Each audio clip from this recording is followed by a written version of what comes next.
The Queen is dead! I heard the words pass from man to man, running like lightning through the crowd of servants now thronging the courtyard. My heart gave a strange, sickening lurch, and I thought I might fall.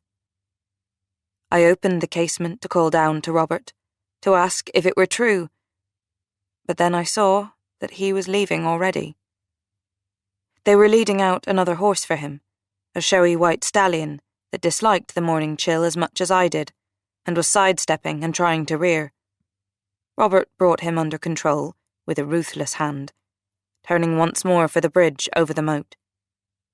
He paused, looked up, and caught my eye. He said nothing, made no gesture, hesitated for less than a breath. I knew where he was going. Robert was ever the showman, even at a time like this, on his white charger as he rode to the Princess Elizabeth's side. This was his moment, his time at last. Now, his ambition would be unleashed. I closed the casement silently and sat down. Let it begin. Chapter 19. Lizzie, present day. The house looked even worse in the daylight, like a nightmare version of Dickens crossed with an explosion in an upmarket hotel. Every surface was thick with dust. Ivy and Virginia creeper clawed at the windows, cutting out what natural daylight there was. Cobwebs hung as thick as curtains from the chandeliers. Lizzie groaned and stuffed her head under the pillow. Then she realised that the reason she had woken in the first place was because she could hear someone knocking at the door. Jules had gone home the previous night when Lizzie had insisted she didn't need anyone to babysit her. She was desperate to have her own space, which was odd when she had been isolated for so long, but it was how she felt. Jules had grumbled that she needed someone to keep an eye on her, but to Lizzie, this felt like a watershed. She'd come back to the High to make a fresh start, and she was doing that on her own.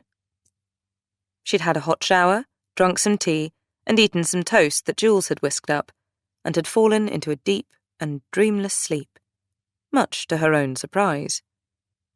She struggled out from underneath what appeared to be an ancient eiderdown. She vaguely remembered Jules putting her to bed in her grandmother's room and assuring her that the sheets at least were clean. She wasn't complaining. She would have slept on a clothesline if needs be. The air was cold and smelled stale. Reaching for the huge fur-lined coat she had found in the wardrobe the night before, she dragged it on over her pyjamas and stumbled downstairs. The knocking sounded again. Lizzie felt disoriented.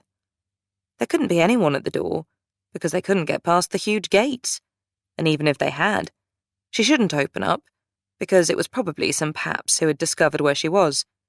She didn't want a photograph taken with her hair as tangled as the cobwebs, and her makeup all over her face. "Lizzie Kingdom in meltdown" would be the inevitable headline. The knocking was coming from the kitchen. She peered around the open door and saw a face staring back at her through the window. It was an old lady, a very old lady, with curly white hair and sharp, bright eyes, her head tilted like an inquisitive blackbird. When she saw Lizzie, she smiled and knocked even more vigorously. Lizzie felt a huge rush of warmth and affection. She struggled across the kitchen, stubbing her toe on the table leg and repressing a curse. The woman at the window was gesturing and pointing, by which Lizzie, who couldn't hear her through the triple glazing, assumed she meant she would go to the back door. This led to another confusing 5 minutes, whilst she tried to find which door led out to the porch and where the keys might be. "Aunt Avery," she said as the door finally creaked open, freeing a spider to bolt for freedom. "It's so wonderful to see you again." The aunt was an honorific title. Avery Basing had been her grandmother's oldest and closest friend, and godmother to Lizzie's own mother, Annie. Elizabeth. The old lady enveloped her in a hug. She was warm and smelled of a very expensive perfume. Her marketing basket bumped Lizzie's hip, making her wince. It's lovely to see you too. You've grown. She let Lizzie go and swept past her, small but stately, into the kitchen, where she put the basket down on the worktop. My, you've some cleaning up to do here. It's a good job you've come home at last. Lizzie laughed. Neither the house nor I are fit to be seen. Juliet rang me just now to ask me to look in on you, Avery said. I didn't want to intrude earlier, but really, Elizabeth. She glanced at the clock. It's about time you were getting dressed, isn't it? Lizzie laughed. She had always liked Avery's no-nonsense style. Absolutely, she said. Excuse me and I'll go and do that at once. She was away up the stairs and into the shower before Avery could say another word. By the time she came back down, feeling clean and warm in a variety of outlandish outfits from the wardrobe, including 2 pairs of her grandfather's knitted wool socks, a polo neck jumper, and an old tweed jacket, Avery had put the kettle on, and there was a delicious smell of warm croissants filling the kitchen. It was a start, Lizzie thought, although the house was still chilly and smelled of damp. The ancient wiring was buzzing threateningly. Lizzie wondered if it would blow all the fuses in the house. Bill, it seemed, had done a cosmetic refurbishment of the place to make it look nice to let, but had cut corners on costs, which was exactly what she would have expected of him. Juliet's told me what's been going on. Avery was ensconced at the big farmhouse table. I hear the police are barking up the wrong tree, and the press are behaving as badly as they usually do. She shook her head. Really, Elizabeth, this celebrity business isn't good for you, you know. You need a break from it all. Well, Lizzie started to say, but Avery was still talking. We're all so pleased to have you home. She beamed at Lizzie, her bright blue eyes the most vivid thing in a face deeply lined with age. You can help with the choir and join the new bowls club, and at last I can get somebody to cut down those dreadful Leylandii trees that are knocking my wall over. That awful caretaker you employ. What's his name? Ben? Barry? Bob? Well, I'm sorry to tell tales, dear, but he's never here, and when he is, he's so rude. I've asked him time and time again to get the Virginia creeper cut back because it threatens all the brickwork, and he told me that if I organised anything myself that affected your house or garden, he would sue me. I'm afraid he's a bad lot, dear. Lizzie realised Avery was referring to Bill. Yes, she said. I'm afraid he is.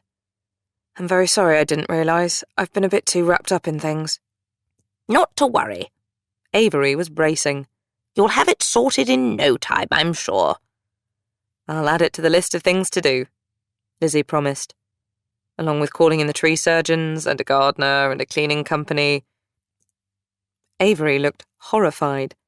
My dear, you cannot employ a cleaning company. They will take pictures and sell them to the newspapers, and then everyone will know where you are. Surely you know that.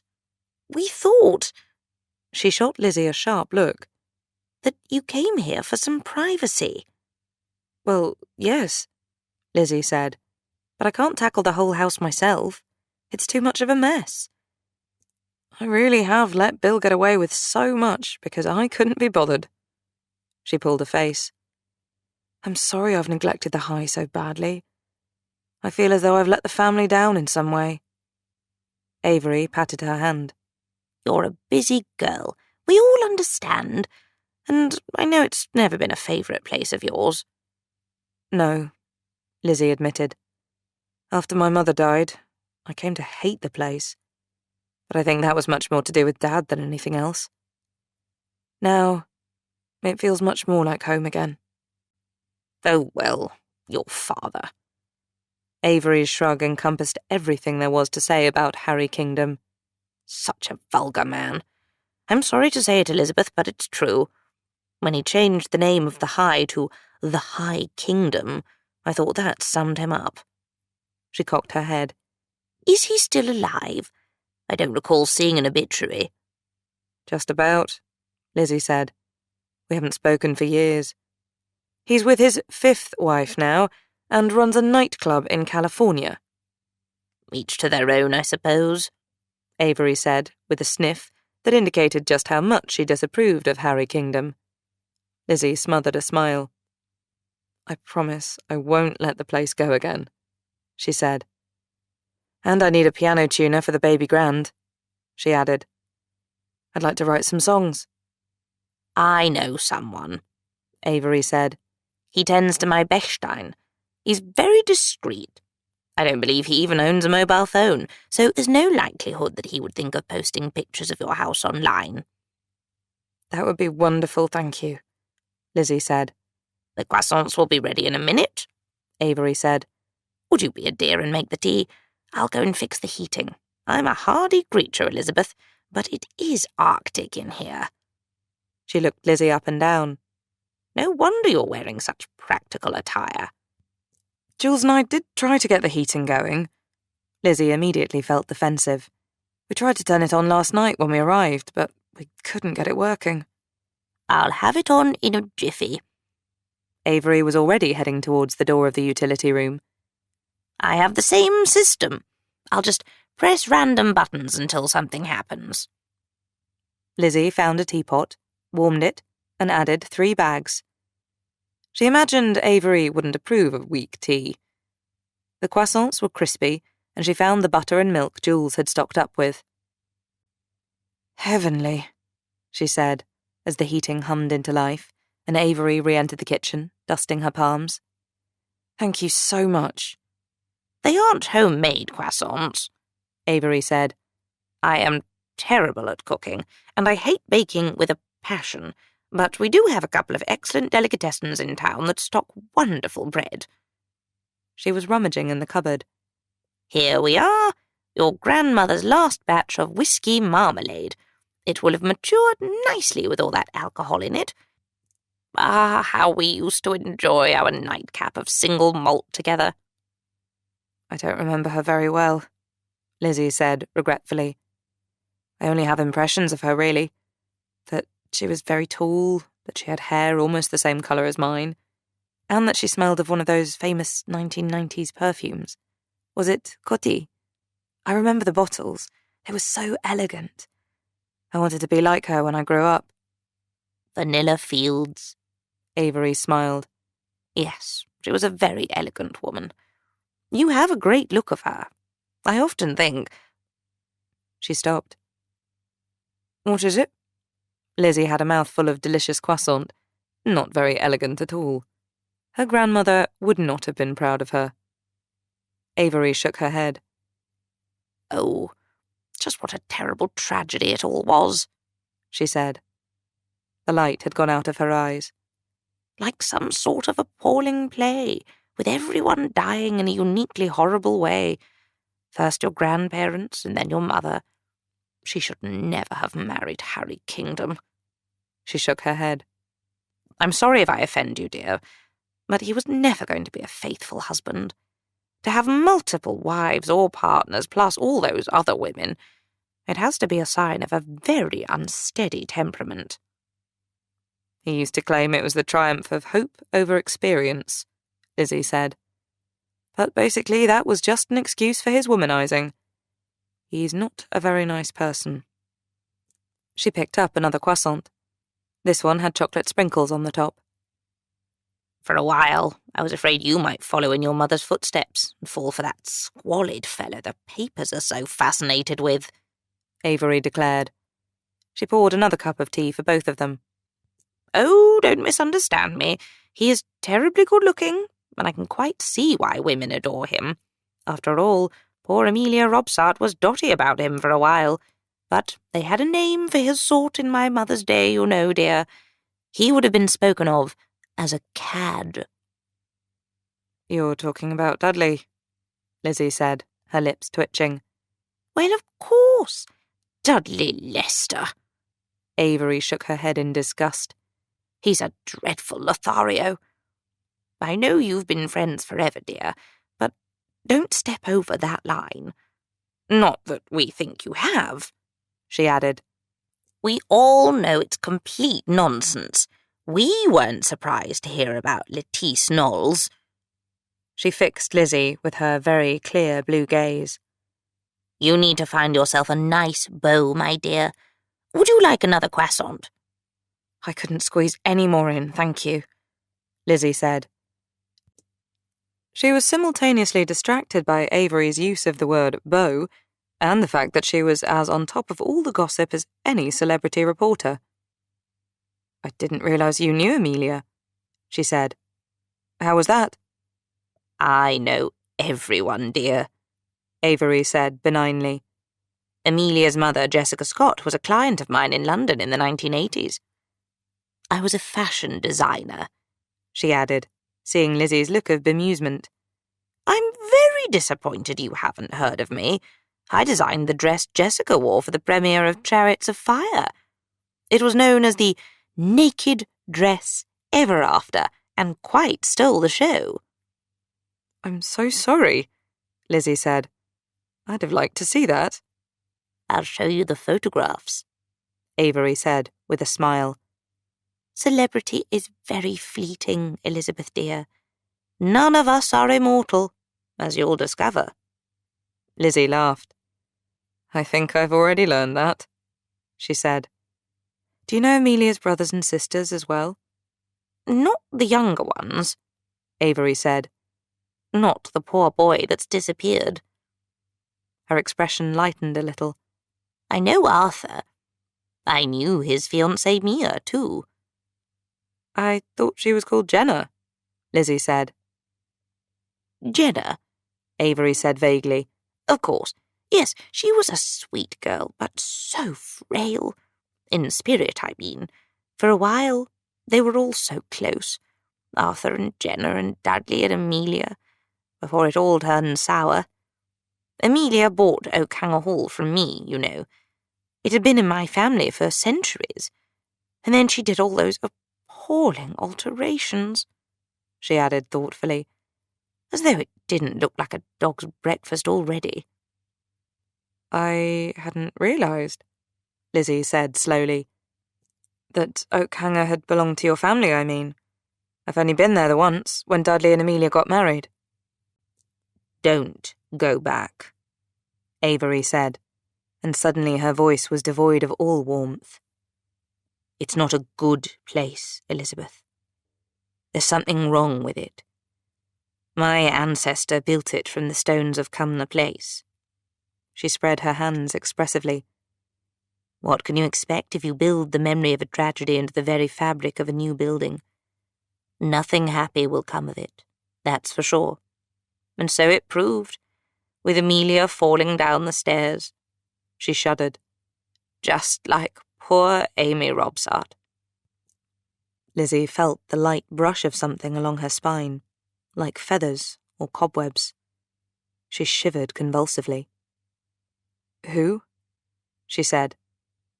Amy Robsart, Avery repeated. She was the wife of Robert Dudley, later Earl of Leicester. He was the favourite of Queen Elizabeth I. Such a demeaning word, favourite, she added. It makes him sound like a gigolo. Still, she shrugged, women have been demeaned as royal mistresses for centuries, and I don't suppose we should feel sorry for Robert. He did very well for himself. You said Amy was called Robsart, Lizzie said. Was Amelia descended from her? Amy had no children, Avery said. But yes, it's the same family as Arthur and Amelia. They originated in Norfolk in the 15th century, I think, but Amy lived and died at Cumnor in Oxfordshire, which is only a few miles from here. So is Oakhanger Hall, of course. I did wonder... She looked troubled for a moment. When I heard about Amelia's death, I wondered if the curse of Oakhanger had struck again. she said slowly.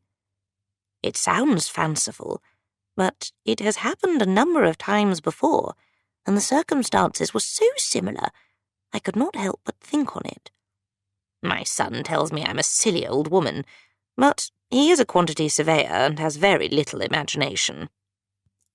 I don't think it's silly, Lizzie said slowly. She was thinking of her own gift of psychometry. There are plenty of things that are impossible to explain rationally, she said, but that doesn't mean we should assume they are fantasy. Avery's bright blue eyes considered her. That's very sensible, Elizabeth, she said after a moment. It would be arrogance to think we can explain everything away logically. She sighed.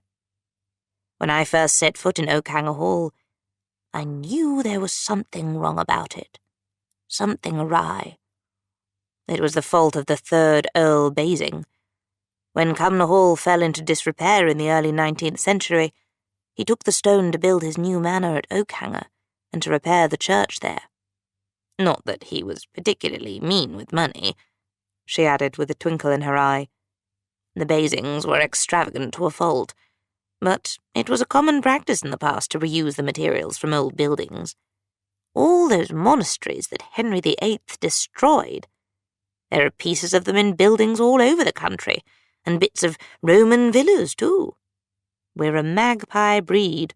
We take what we want, but sometimes, perhaps, we take more than we imagine. You mean that the stone retains a memory of the past in some way? Lizzie said hesitantly. That certain buildings can contain the memory of events that had happened hundreds of years ago? Avery's gaze was very direct and very clear. I think that's true, she said quietly. A physical place can hold an emotional memory. Lizzie wondered why she hadn't thought of it before. It was such a close match with psychometry. Reading objects that had emotional memories attached was akin to reading the history of a place through its fabric. Perhaps she could do that too. She hadn't made a habit of going around touching the walls of old buildings. A flash of memory came to her, and she saw herself standing on the Thames embankment, touching the blue plaque that marked the site of Baynard's Castle. The vision she had seen then had not been an emotional memory, though. With the heat of the sun and the scent of the river, it had felt as though she was actually there. She blinked, coming back to the sunlit kitchen and the bright chirruping of the birds outside. Avery was watching her, and it felt as though she saw so much, knew so much, of what Lizzie was only starting to work out. Be careful, Elizabeth dear, she said. I know you are curious, but there has been enough hurt. She reached for her basket and unpacked more milk, butter, eggs, cheese, ham, lemonade, a loaf of granary bread, a sausage roll, and 3 other brown paper bags. Her busy movements and averted gaze indicated that the subject had been very firmly changed. These are just a few things to keep you going, she said. Your grandmother would have wanted me to look after you, I'm sure. She passed Lizzie a copy of a magazine. This is the local paper. It's got a list of all the events and societies in Burford at the back, so you can join in. This is a community, she added. You're one of us now. Thank you, Lizzie said, overwhelmed. She turned to the back of the magazine. A bewildering array of activities met her eye. Badminton, crafting, horticulture, knitting, the soup and pudding club. There was yoga, but probably not the type of class she was accustomed to doing at the World's End studio in Camden, which was generally accepted to be London's premier urban yoga experience. Perhaps I could try something new, she said weakly. The Art Society? I'm very poor at drawing. What an excellent idea, Avery smiled warmly. Everyone wants to be a celebrity these days, so it's refreshing to meet a celebrity who wants to learn a new skill. I expect there's a reality TV show already showing celebrities doing that, Lizzie said. And if there isn't, there soon will be. Avery kissed her cheek, gathered up the empty basket, and gave her a little wave. I'll see you soon, my dear. Just call around if you need me. The air seemed to buzz and quiver before settling after her departure. In the sudden silence, Lizzie's phone rang. When she saw that it was Bill, her heart sank. Lizzie, where the hell are you? Bill sounded exactly the same, as though they had never had an almighty row, as though she hadn't ever been arrested, as though she hadn't dismissed the lawyers he'd sent. You disappeared from London before I could get hold of you. Hello, Bill, Lizzie said. I'm so glad you called. I wanted to ask you. Look, Lizzie, I've had the James Gordon show on, Bill interrupted. They want you for an interview tonight. It's a special feature on public shaming from Golden Girl to Enemy of the People sort of thing. There'll be you, and that politician who faked his expenses and was sent to jail, and a kid who was a chess champion until they worked out he'd been cheating. Bill. It was Lizzie's turn to interrupt. No, just no. I know it's short notice, Bill continued, and that you won't be able to talk about the legal case since it's ongoing, but you can drop a few hints. I'll get the lawyers to brief you.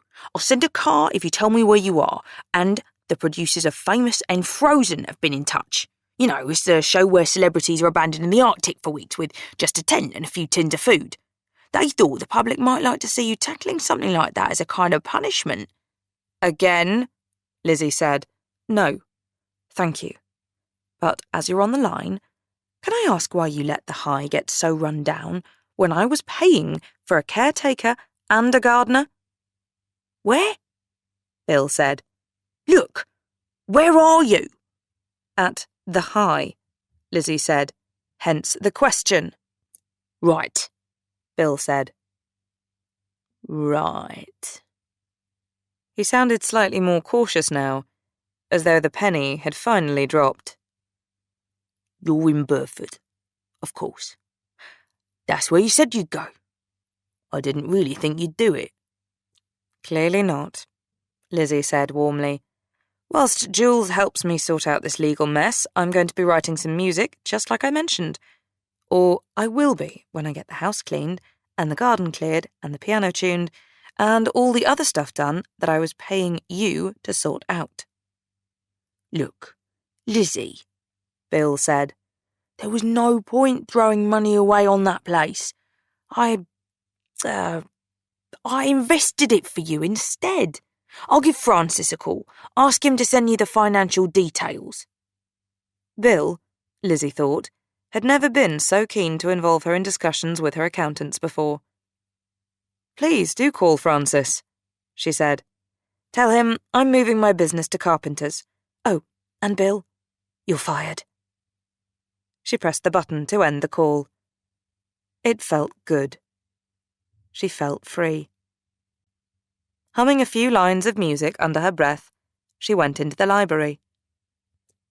The heating had not yet started to make an impression on the room. It felt cold and unwelcoming, and the shelves were thick with dust. In her grandparents' time, the books had all been catalogued and sorted by topic, like in a proper library system. Her grandfather had been a keen antiquarian collector, with a particular interest in local history. Lizzie's father had let all of that go. In fact, she thought he had probably only kept such an esoteric collection of books to give the impression that he was cultured. Plenty of the stacks had drink stains and cigarette burns on them. She found what was left of the history section. Roman Britain mingled on the shelves with the history of the Habsburg Empire and Fatimid Egypt. She searched in vain for something on the Tudor period, resolving to go down to the Burford Library as soon as she could to find a book about Elizabeth I and Robert Dudley. Then she saw a slim volume with a worn red leather cover and rough-cut pages. On the spine, in gold lettering, it read, An historical account of Cumnor, with some particulars of the death of the Countess of Leicester by Hugh Usher Tay. The date at the bottom was 1821. Lizzie wrapped her grandfather's big, thick jumper more closely around her and settled down in the leather armchair to read. Hugh Tay, she quickly discovered, had been a huge fan of Sir Walter Scott.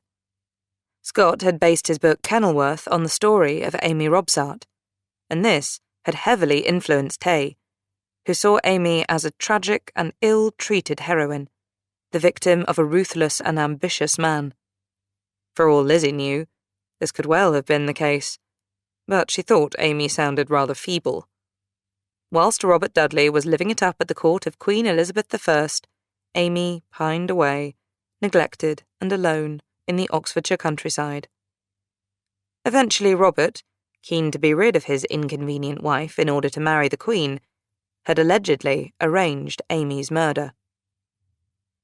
The corpse of their wretched victim was precipitated down a flight of stone stairs, which led from the long gallery to the hall below, under the hope that it might give a plausibility to a tale by which they intended to conceal their crime.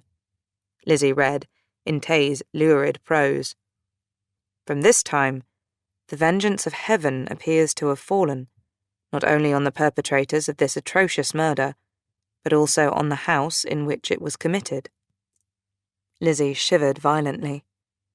This was close to the story that Avery had told of an emotional memory being held captive in the very fabric of Cumnor Hall, and subsequently transferred to Oakhanger, where the curse had repeated itself with Amelia falling down the stairs and breaking her neck in precisely the same way that Amy had. Except that Amy's death had apparently been murder. She wondered if that was true. She wondered if Johnny knew the story, and if so, what he had thought of it. Parallels, echoes of history, memories captured in stone. She could hear Johnny's voice. "This was once the site of a royal palace, you know. It was called Baynard's Castle. The foundations are right under this building."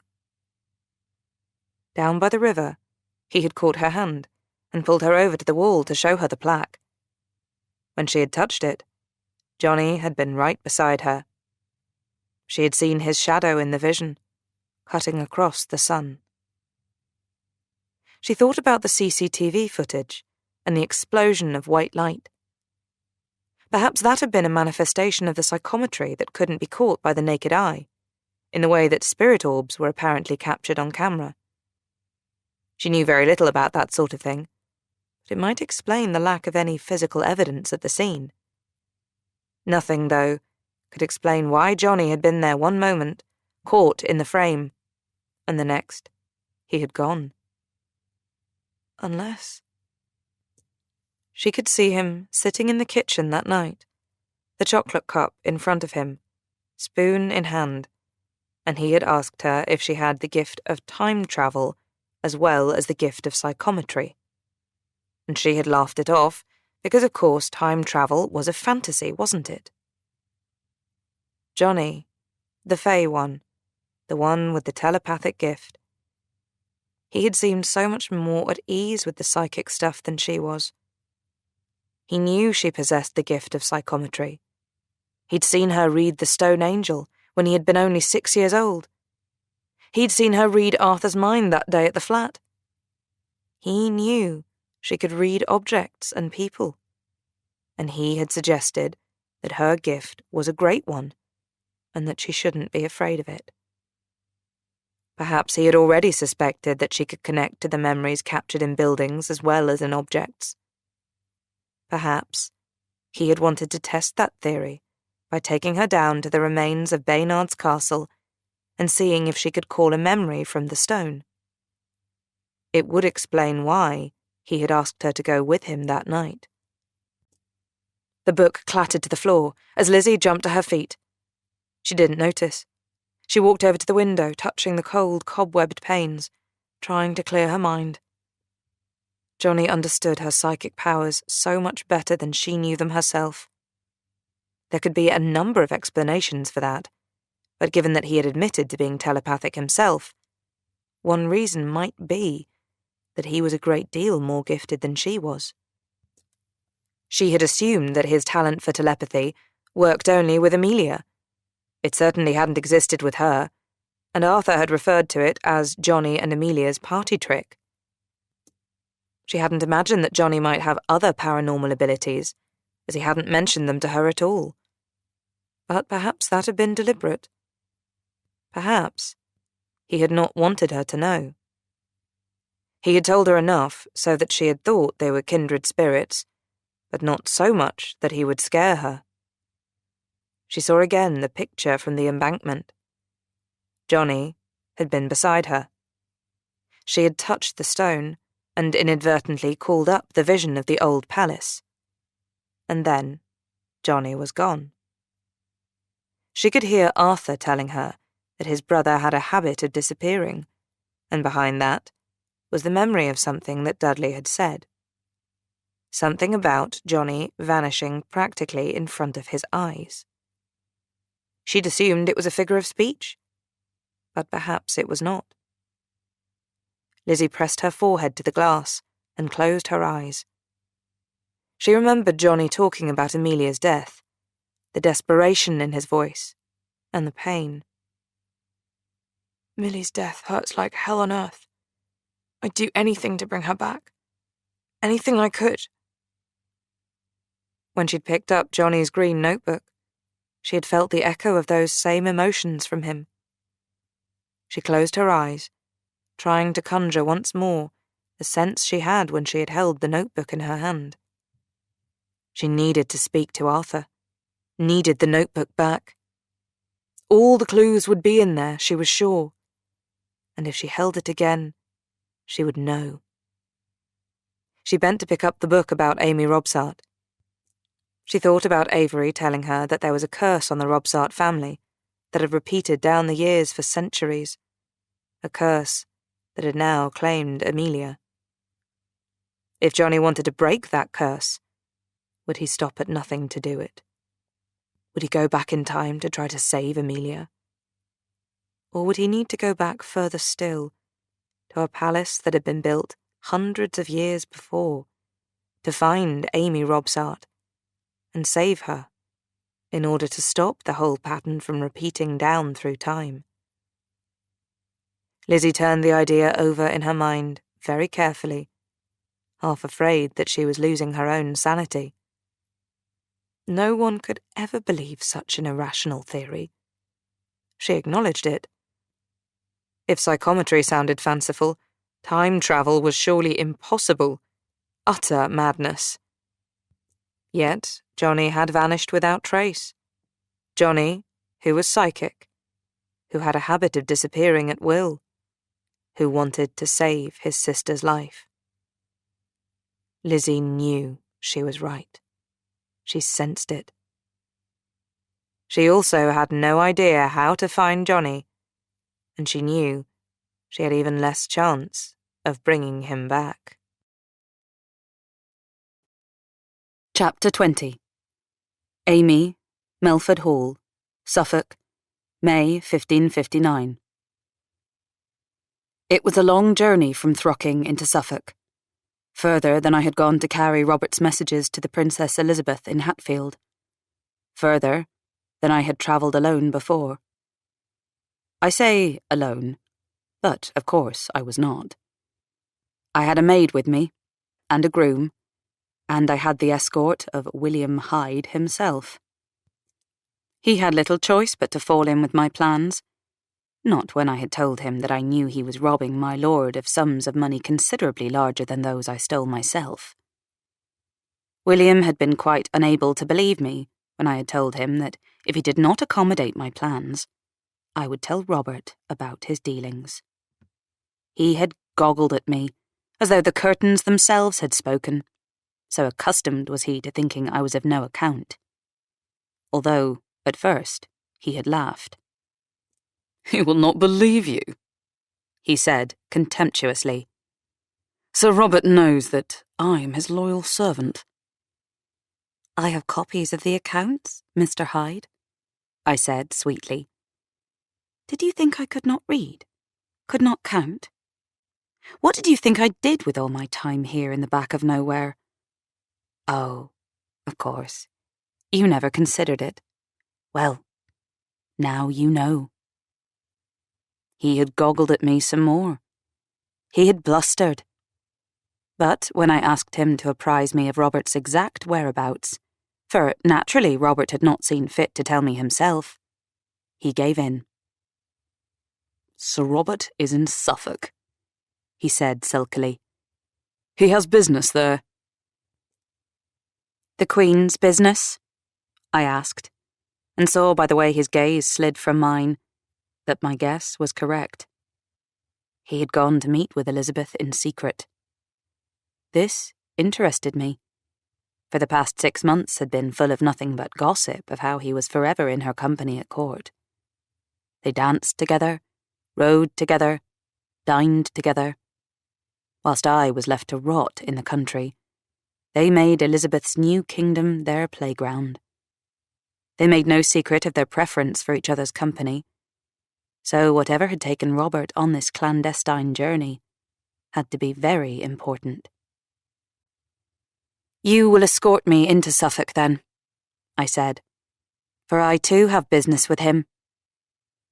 William had looked properly appalled, but I was insistent, and he seemed so stunned at the change in me that he agreed.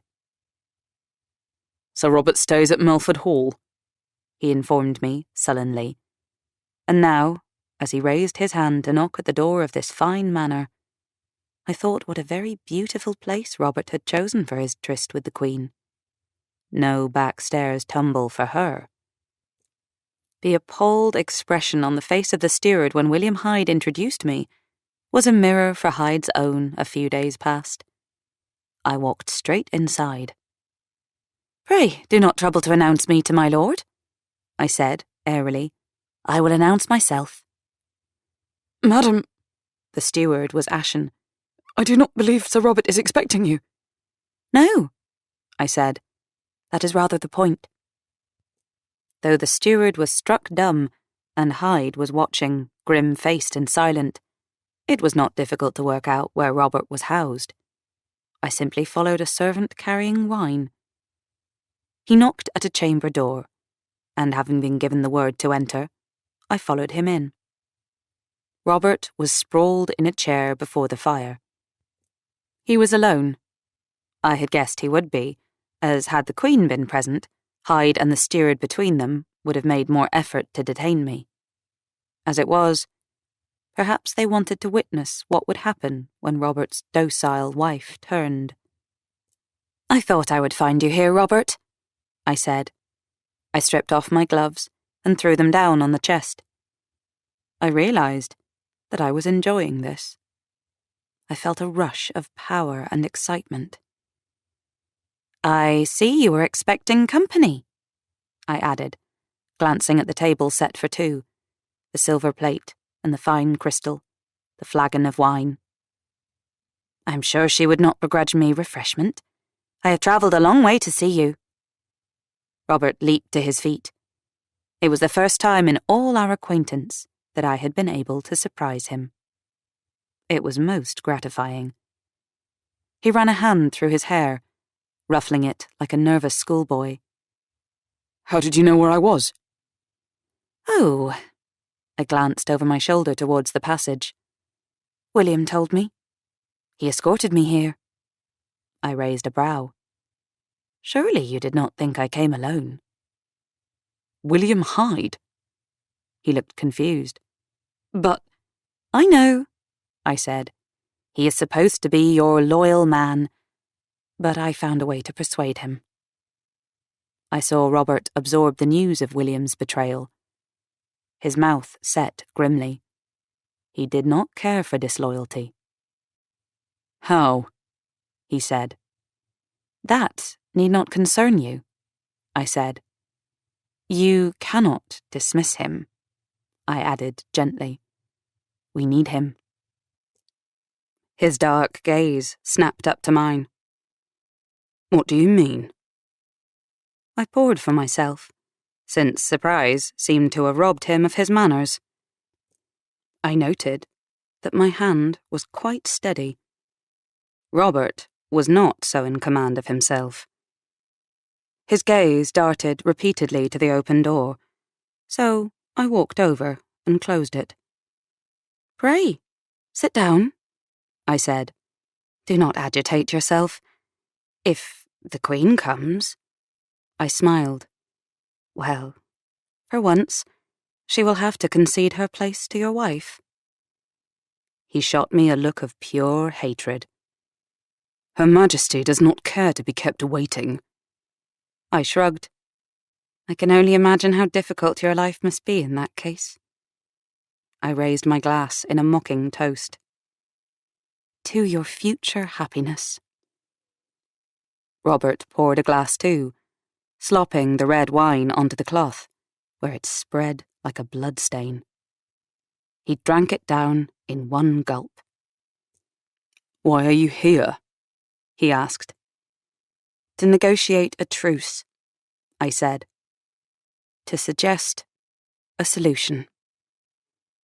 I sat, arranging my skirts carefully. "You want to marry the Queen," I said. "I want to be free. There is a way for us both to get what we want." He stared at me.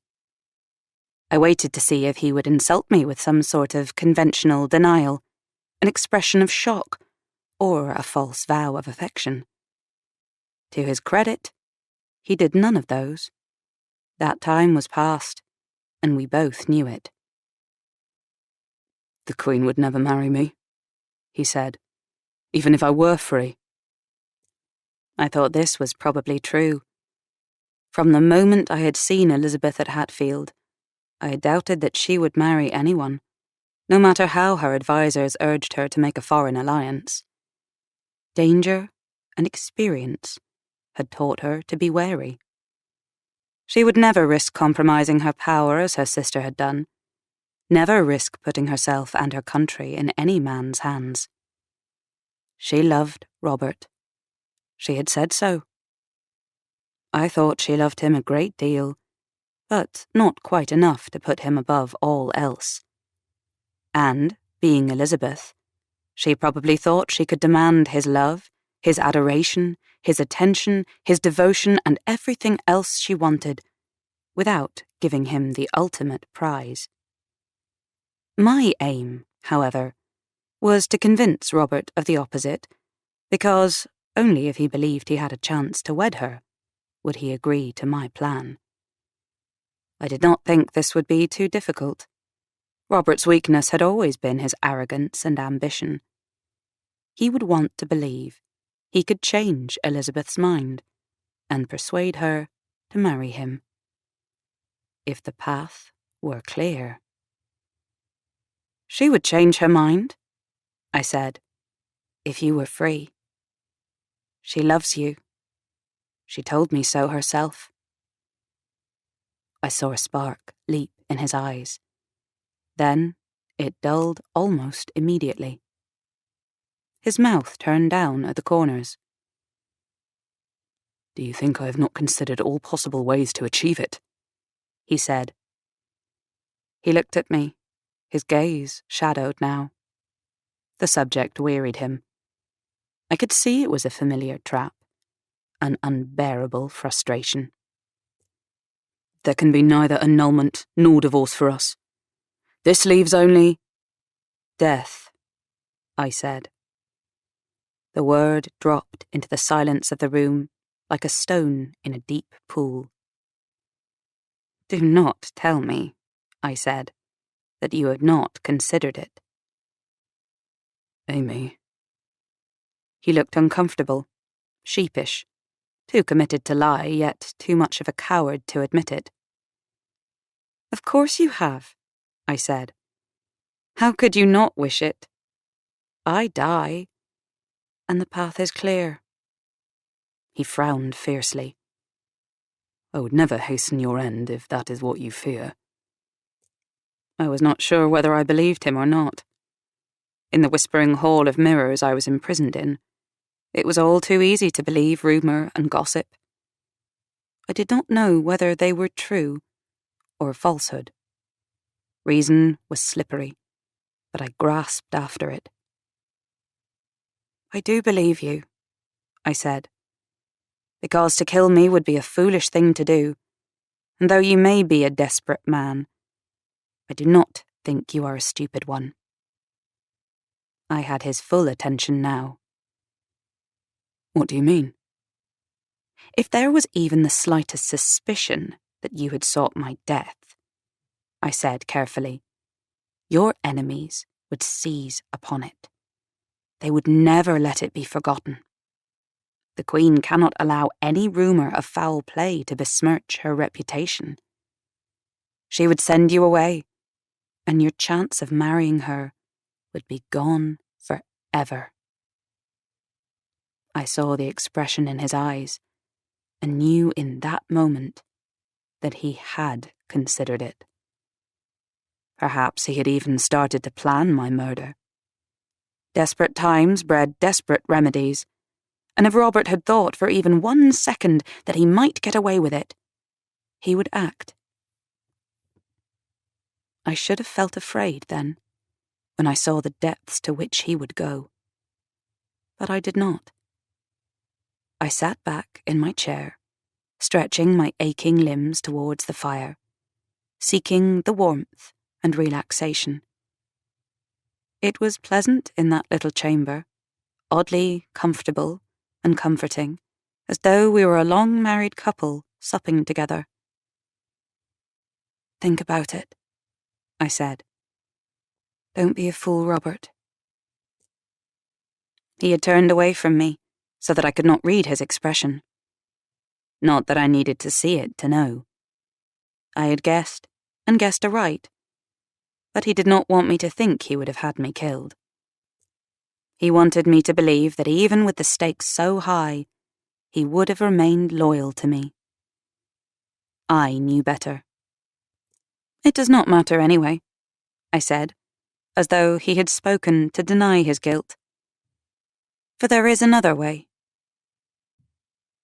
He looked at me as though he were seeing me for the first time, as though the assumptions he had made about me for all of our married life were dropping away at last. Tell me, he said. He refilled my glass. This time, his hand was completely steady. I can disappear, I said. To all intents and purposes, I would be dead. Only you and I, and whichever is the most trustworthy of your men, Anthony Forster perhaps, would know the truth. He waited. First, we must spend some time together in London, I said, to allay suspicion. We want people to think that we are reconciled. the Queen, He said at once. she will not like it. I felt a pang of irritation that when I was offering him all he ever wanted, still he was subject to her whims. You cannot tell her the truth, I said sharply. You will have to manage the situation. I will come to visit you. I smiled at his expression. He looked as though he had the toothache. It will not be so bad, I said. A few weeks only. He nodded. I could see he was eager to hear the meat of my suggestion, to work out whether it was worth the pain of Elizabeth making his life a misery for a while. When I leave, I said, I will go somewhere remote.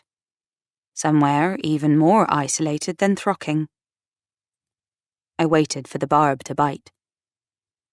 It was unkind of you to send me there, Robert, and simply forget about me. I know. He looked ashamed. I was so angry with you. So angry with us. He made a gesture of resignation. I hated the situation I found myself in. I wanted so much to be free. I thought it would drive me insane with wanting. That is why the knot must be cut, I said. I, too, wish to be free.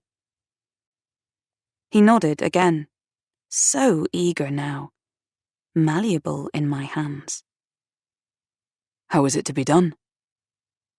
Anthony Forster has a house at Cumnor in Oxfordshire, does he not? I said. I will go to stay there for a few months. He is the most well-respected of your men. People believe him honest. I smiled. That will be important. Forster is a sound man, Robert agreed. He is your paid flunky like the rest of them, I said cuttingly. But he is better at hiding his corruption. I had had years and years in which to observe Robert's retinue, and my observation was that men took their lead from their master. Just as Robert could be brutal and none too scrupulous in pursuit of what he wanted, so did they echo him in their different ways. Whilst I am at Cumnor, I continued, you will send me money and will arrange safe passage for me to Holland. I want false papers and a place to live. I saw Robert's eyes widen. His Adam's apple jumped as he swallowed. I know it can be done, I said calmly. Anything is possible if you wish it enough and can afford the price. Yes. I could see he was thinking hard and quickly. It is possible, but... I don't want to know the difficulties, I said. I want you to arrange it. You owe me that. I took a breath. And of course you will need to procure a body. Now he stared at me as though I was indeed insane. Come, Robert, I said. Do you think I do not know how your retainers are little better than a band of thugs? How they brawl and maim and even kill, and you spend a fortune to buy them out of jail and bribe judges and settle their affairs to avoid difficult questions asked. It would not be hard for Richard Varney or John Butler, or any number of them to provide you with the body of a woman of the right age, height, and colouring to match mine. Robert was looking a little sick. I was not sure whether he was repulsed at the thought that I knew all about his sins, or that I had the indelicacy to mention them. I do not scruple to talk of it, I said cheerfully, since both you and I know they are varlets and murderers. He ran an agitated hand through his hair. Even if they were, he said, we cannot pass off some pox-ridden trull from the back streets of London as Lady Dudley. You think that if we dress her in your clothes and claim she died of a fever, people will be taken in? He shook his head. You are dreaming. Not so. I sat forward, eager to make him see how it could be achieved. I have it all planned, I said. Of course, we will need some help, but not much. The fewer people who know, the better it will be. We can choose a day when the whole household is away, at a market or a fair perhaps. I could feign illness, but insist they go without me. I dismissed the detail with a wave of my hand. Your man brings the body in secret. That is why I think Cumnor Place serves us best. It is remote and lonely. Even better, I have learned that there is an outer stair to the tower there that is perfect for our purpose. A man could enter and leave the building unseen. It is utter madness. Robert spoke violently. I should not encourage you in such intemperate ideas. If you do not have the stomach for it, I said, I will achieve it alone. This is my future we speak of, as well as yours. How do you think it feels to be locked away in idleness, day after day, whilst my husband dances attendance on the Queen? When men speak of him as her favourite. I said the word as though it were poisoned. I have pride, Robert, and I have a desire to live the life I want as much as you do. I wish to be rid of you as much as you wish to be rid of me. He stood up. I could see that my words had stung him, and wondered if he had really thought that being Lady Dudley should have been enough for me, regardless of the price I paid. How? He demanded. How will you achieve it? Will you persuade Forster as you persuaded Hyde? How did you do that? With your body? That is none of your affair, I said coldly, when the entire world gossips of your exploits with Her Majesty. Robert made a sound remarkably like a growl, but he subsided into his chair and glared at me from beneath lowered brows. Go on, he said curtly. Finish your fairy tale. Tell me what happens next. We place the body at the base of the stair, I said, face down so it looks like a fall. I am spirited away to my new life. Anthony calls a couple of servants who recognise my clothing and will testify that I have had an accident. He then carries the woman to my chamber and locks the door. He formally identifies the body as mine and sends to tell you I have met with an untimely, tragic, but entirely innocent end. And what will happen when the household returns and sees the corpse? Robert spoke with heavy sarcasm. Do I have to pay them all off? Or are you expecting they will suffer from a collective blindness that will prevent them from noticing this woman is not you? Neither, I said. I tried not to sound too pleased with myself. They will not see the body, I said simply. It will already have been identified by someone who knows me. Why distress them with the sight of their dead mistress? Robert rolled his eyes. There would have to be an inquest. Of course, I said. But the jurors need not be known to me. I paused a moment to allow him to digest that. Why should they recognise my likeness? I pressed the point. A woman is dead. Anthony Forster tells them it is Lady Dudley. Why would they question? Robert was very still. To make all safe, I finished softly. You could choose a man to be foreman of the jury. A stranger to me, I added, but one who is beholden to you or to the Queen. There must be many such men anxious to oblige her. A Queen's man. Robert whispered the words. I thought he looked a little dazed. He would know nothing, I said, other than that it was in his interests to make sure all went smoothly with the inquest. He nodded. I could see that the flame of the idea had caught hold. All I had to do now was fan it into belief, but I needed to tread carefully. Too much fire and I might scare him away from the idea. In my favour was the fact that he wanted to believe the plan would work, because it could grant him his heart's desire. It has the merit of being quite simple, I said, when you consider it. A woman is dead, identified as Lady Dudley. I will be gone to a new life, and will never trouble you again. He stared at me for what seemed like the longest time, and then he raised his goblet to touch mine. Gold met gold with the softest kiss. Looking into his eyes, I saw how it might have been for us in a different place, a different time. An ambitious man with a clever, beautiful, and ambitious wife at his side. We might have risen high together, instead of which, for him to rise, I had to fall. This way we can both gain all we desire, I said. And after a moment, he smiled at me, and I almost fell in love with him all over again, until I remembered that she was coming, the Queen of England, and that if anyone was the Queen's true man, then it was he. So be it, he said, and our pact was made. Chapter 21. Lizzie, present day.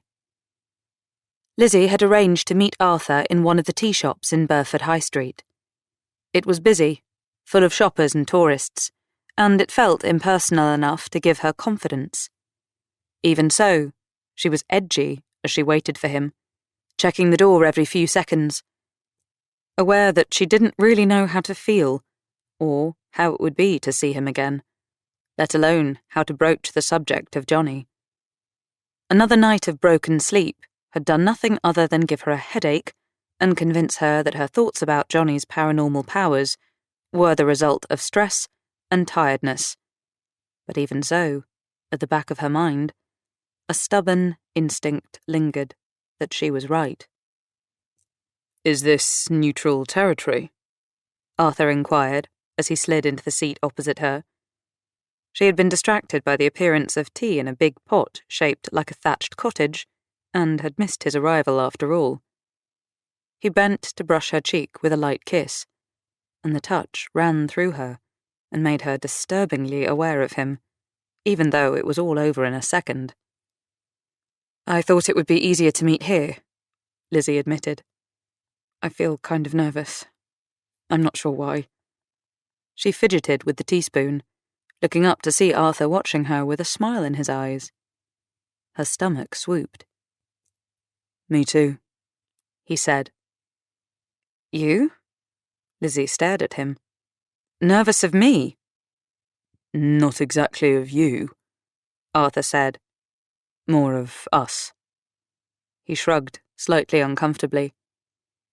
"Nothing about our relationship seems normal, you know." Lizzie did know. She nodded. "How are you?" she asked. "I'm doing all right." Arthur's quiet words were belied by the deep lines of tiredness she could see in his face. She imagined that the constant worry of Johnny's disappearance must be endlessly stressful. "I guess the first thing I should say is thank you for calling Jules, and for standing bail for me," she said. "So, thank you." Arthur gave her a proper smile, and her heart turned over. "You're welcome," he said. "I trust you not to abscond." He took off his jacket and sat back, looking around. "They do great fruitcake here," he said. "Would you like some?" "I've already ordered a chocolate cupcake," Lizzie admitted.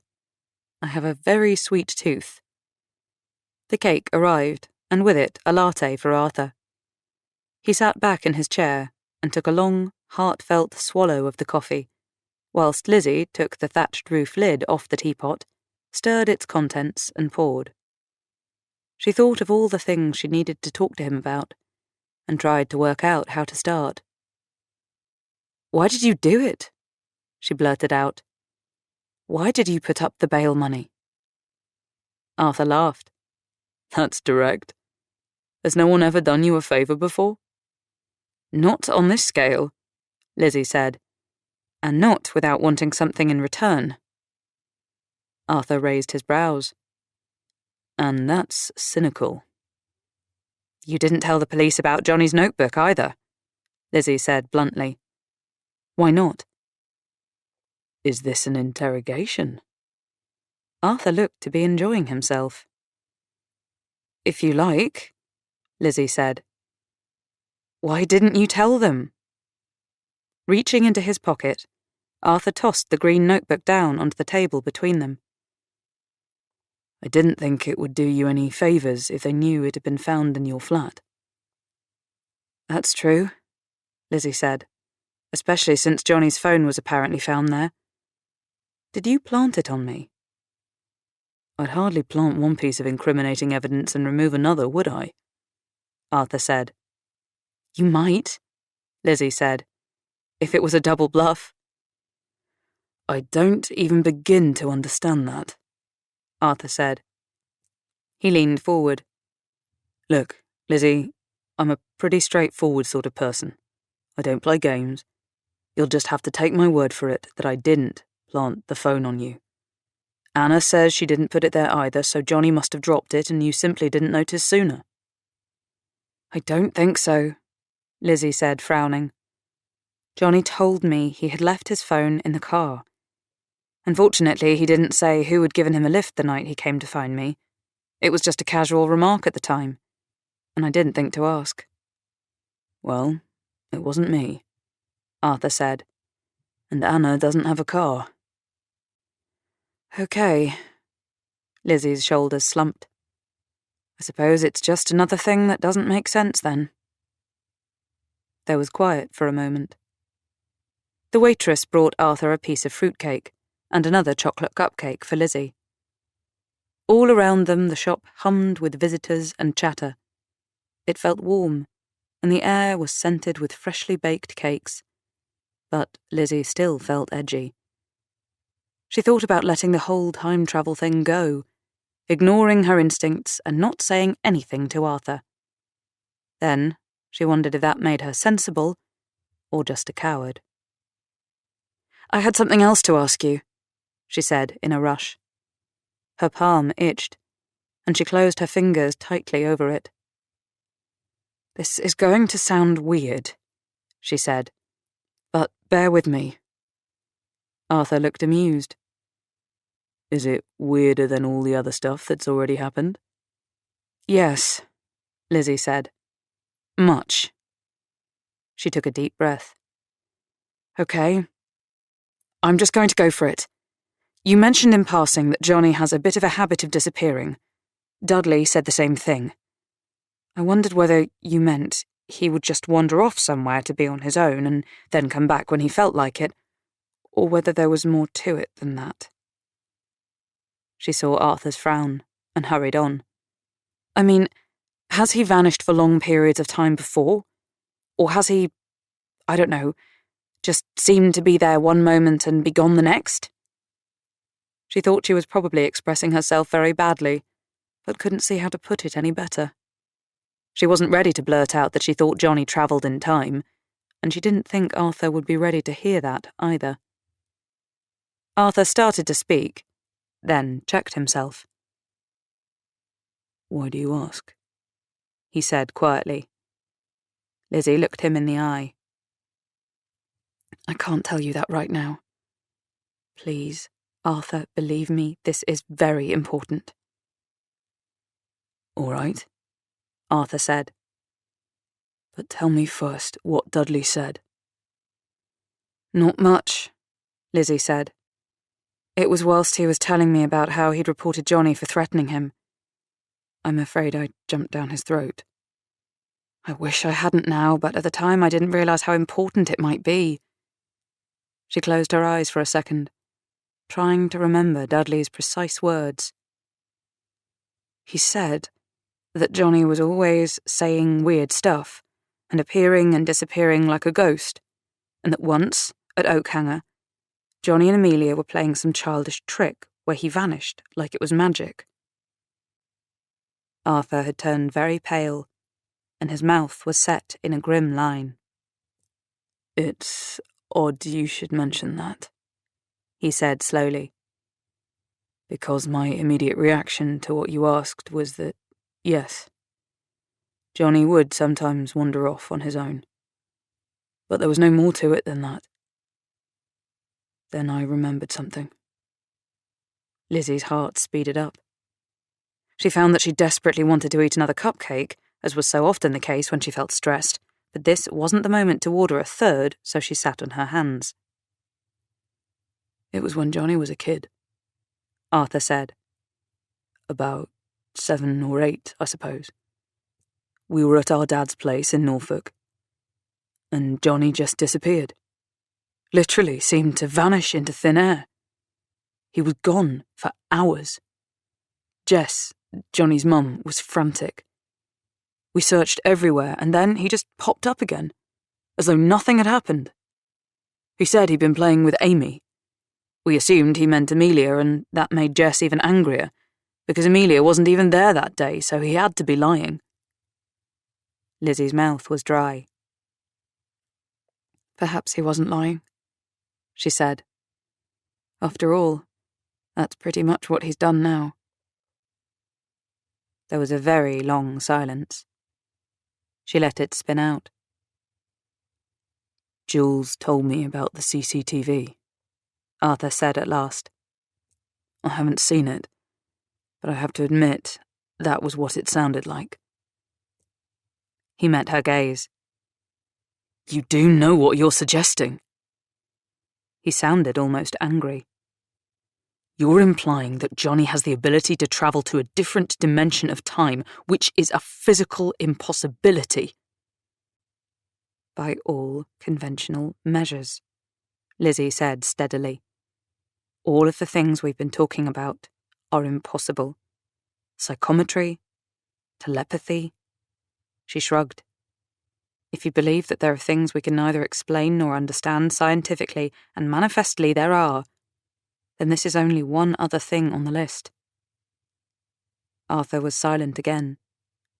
His head was bent, and there was a heavy frown on his brow. Lizzie could sense his emotions, even though she wasn't touching him. There was anger and conflict in him, but she knew it was because he was very close to believing her, and he did not want to acknowledge that. It was way too much, too soon. She could understand that. She surreptitiously gestured to the waitress to bring her another cake.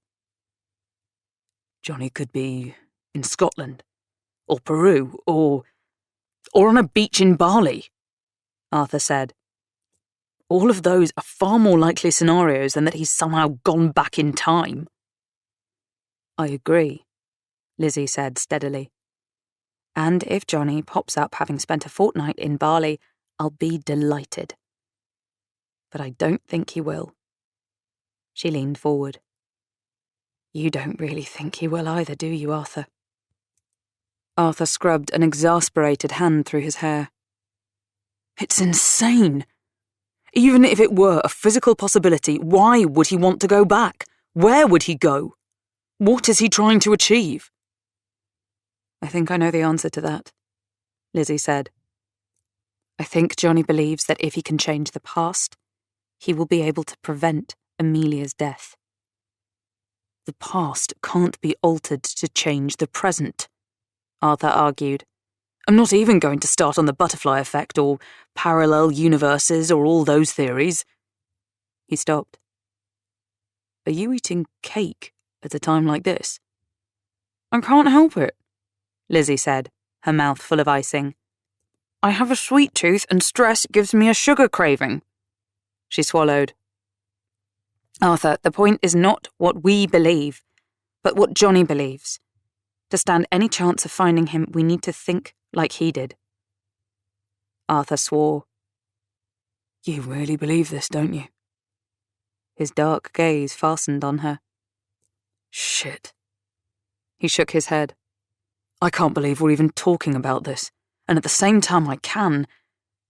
Because of this. He touched Johnny's green notebook. I think you said you didn't ever get the chance to look through it properly. Lizzie shook her head. After I'd tried to use it to connect to Johnny that first time, I was too exhausted and disturbed to touch it again, she said. It makes for interesting reading, Arthur said, especially in view of your theory about Johnny. I thought at first that it was notes for a history project. Johnny's studying history along with maths and design at school in Oxford. Then I realised it was much more than that. He gave the book a little push towards Lizzie. Take a look, he said. I don't think it will hurt you now. It feels as though its power is spent somehow, if that makes sense. Lizzie touched the cover gingerly. Arthur was right. There was no flash of sensation this time, no visions, no sense of Johnny's emotions when he had written his notes. It was as though he had somehow severed his connection to it, and it was now nothing more than a pile of pages. Curious, though, she opened it. Just as she remembered, there were endless scribbles, diagrams and drawings, sprawling charts that looked like family trees, dates with more jottings written over the top, crossings out and different colours, chaotic and rambling. She found the Robsart family tree and started to read. Sir John Robsart, she said. Born circa 1480, son of Terence and Lucy Robsart. Married Elizabeth Scott, one child, Amy, born 1532, died 1560. Lizzie noticed that Amy had been 28 when she had died, just like Amelia. She read the next line of Johnny's notes. Amy had one elder half-brother, Arthur Robsart, son of Sir John Robsart and an unnamed mother, illegitimate but accepted into the family, and a number of other half-siblings. She looked up and met Arthur's unreadable dark gaze. The similarities are uncanny, aren't they? He said evenly. I was reading about Amy Robsart last night, Lizzie said. This was exactly what set me thinking about Johnny's reasons for disappearing. Avery mentioned Amy to me. You remember Avery Basing? She sold Oakhanger Hall to Amelia. Then, when Arthur nodded, she went on. I don't know much about Amy. I haven't had the chance yet to find out about her, but Avery drew my attention to the parallels between Amelia's death and Amy's. She glanced back down at Johnny's notes. It seems that Johnny had worked all that out for himself. Yeah, Arthur said. That, and much more. He shifted in his seat. Johnny's notes suggest that Amelia's death was part of a replicating pattern that has played out a number of times down the centuries. It hasn't just happened once, and all the deaths are connected in some way to Amy Robsart, or Cumnor Hall, or later, Oakhanger. Lizzie was silent.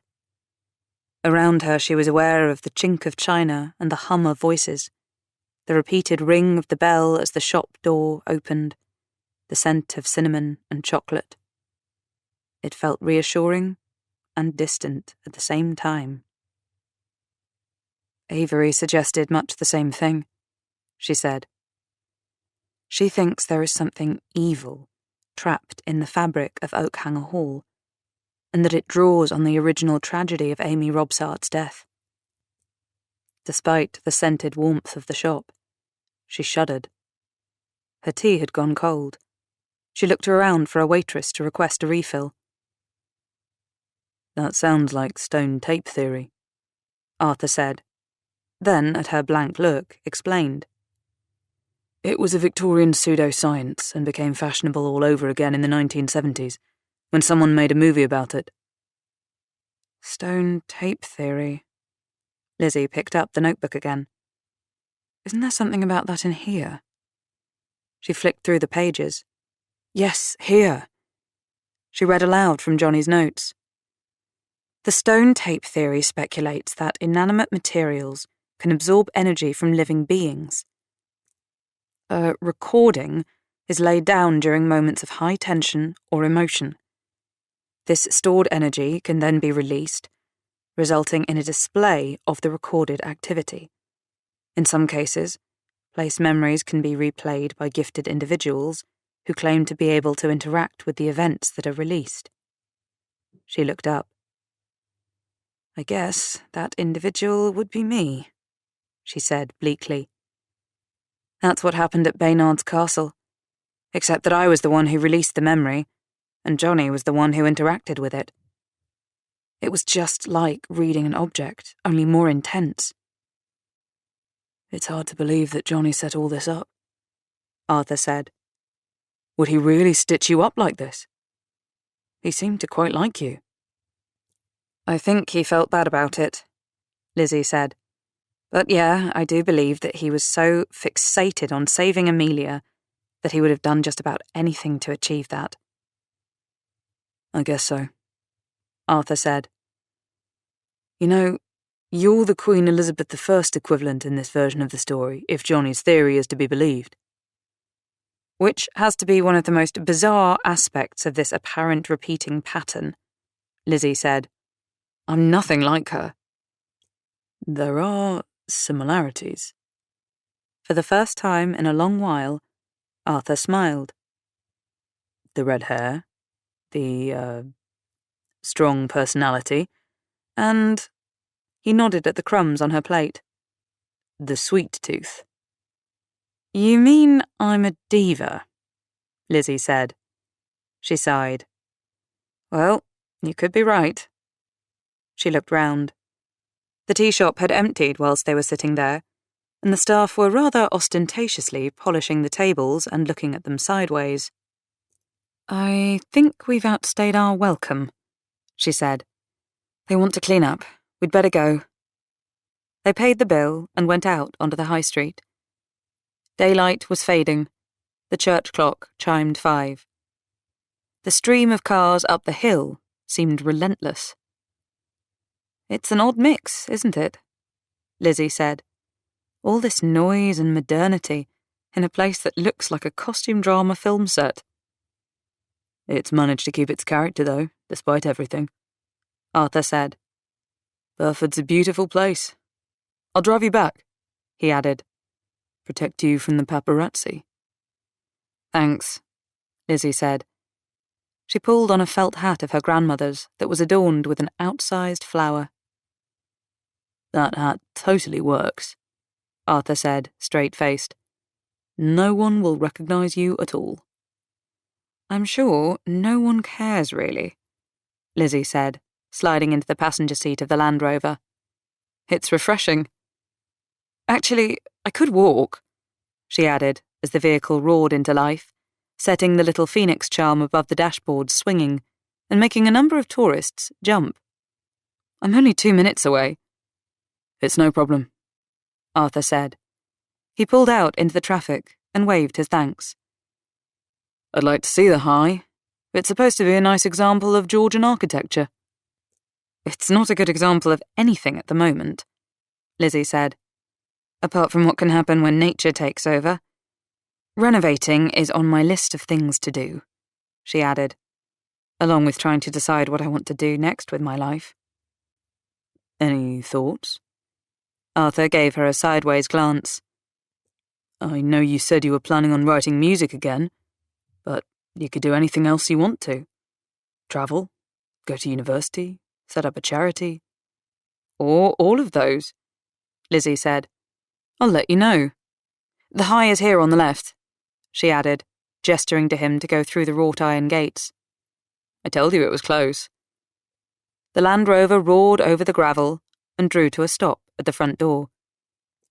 The High is an interesting name, Arthur said, considering it's halfway down the hill. Where did it come from? I've no idea, Lizzie said. I'll ask Avery. She's bound to know.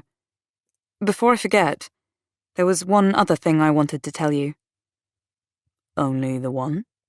Arthur said. It's the Stone Angel, Lizzie said. The one that Johnny took the night he disappeared. That day at Amelia's wedding when I cut my hand on the gazing ball and you bandaged me up. Yes. Arthur was smiling at the memory. You were a sulky teen in those days. Lizzie pulled a face.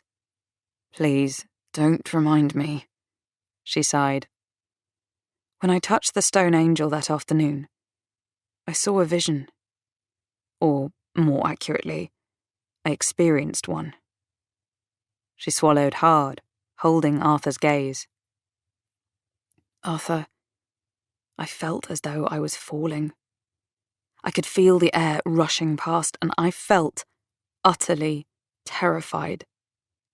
She broke off. I think I'm scared that I foresaw Amelia's death. Or had a flashback to Amy's, Arthur said grimly. He put his hand over hers. God, Lizzie, how horrible. His grip was warm and strong. Lizzie had the sense of him drawing comfort from her touch, as much as giving it. I know, Lizzie said miserably. I wish none of this had ever happened. I wish I'd never met Dudley, and I wish I didn't have this gift and that I didn't think Johnny was lost. Hey, Arthur said. He put his arms around her and drew her closer. It was awkward trying to hug in the Land Rover, but she really didn't mind, because it was lovely. We're all tired and emotional, Arthur said against her hair. Don't think about it for now. Lizzie tilted her face up to look at him. She could smell the scent of his skin and feel the warmth of him. She swallowed hard, her throat suddenly dry. I sometimes wonder what it would be like if we... She stopped. I wonder about that too, Arthur said. His gaze held hers. Lizzie took his face in her hands and kissed him before she could change her mind. For a second, he didn't respond, and terrifyingly she could read nothing of his emotions. And then, everything changed. He slid a hand behind her head, and the kiss became hotter and more urgent, and Lizzie felt the emotion explode, fusing his feelings with her own and leaving her in freefall. I have a sense, Arthur said, as they finally broke apart, that we've just made everything a whole lot more complicated. Well, at least now we know, Lizzie said. We'd better avoid doing that again. It could ruin the experience with anyone else. She saw Arthur smile. Tell me again that you've never had this sort of connection with anyone before. Lizzie couldn't begin to deal with how she was feeling. It happens to me with everyone I kiss, she said shakily. It's very commonplace. I'd be lying if I said otherwise. I don't believe you. Arthur put his arms around her and kissed her again. She could feel him smiling against her mouth. This time, there was no hesitancy, simply a rush of physical sensation that almost swept her away. Lizzie Kingdom, Arthur said, his lips an inch away from hers. Who would have thought? Then, I should go. I really should. Lizzie hesitated for a split second. She was aware of the conflict inside her, the old fear of intimacy, the need for emotional safety versus an excitement so vivid it lit her up. She'd never felt like this before. She had had no idea. All the times she had thought that there was something wrong with her because she didn't want a relationship, she just wasn't that into someone. Stay with me, she said. Arthur, stay with me. Please. Chapter 22. Amy, Cumnor Place, Oxfordshire, April 1560. It had been a day of sharp little gusts of wind that raised the tapestries from the wall at Cumnor Place, and squally showers that shattered on the diamond window panes. By 4 o'clock, evening was already drawing in, and the promise of spring that had set the daffodils dancing only the day before had vanished. The day was dark, but my mood was fair. Revenge on Robert for all the neglect and injustices and humiliation he had piled upon me was a wonderful tonic. I sat before the mirror in my grand chamber, brushing my hair slowly, dreamily, as I imagined what my life might be in the future. In the chest beside me, hidden beneath the folded clothes, the gloves, shawls, petticoats, and gowns of a quality appropriate to the wife of the Queen's favourite, was the money I had accumulated. Since coming to Cumnor, I had been performing the most elaborate show. My entire life was now a play, a performance of devotion to my absent husband, of mute acceptance of his neglect, a display of sweet nature and pliability. Occasionally I would allow my sadness to show, as I had the previous day when Sir Anthony Forster had invited our neighbours to dine, and I had mournfully pushed my food about my plate, rousing myself to smile and make conversation before sinking into reverie again. It was this pretty display of patience that had prompted my friends to visit me that afternoon, to cheer my mood, or perhaps to feed on my misery. I did not care either way. They, too, were unwitting actors in my play. They had clattered into the parlour. "Dearest Amy, we are here to lift your spirits."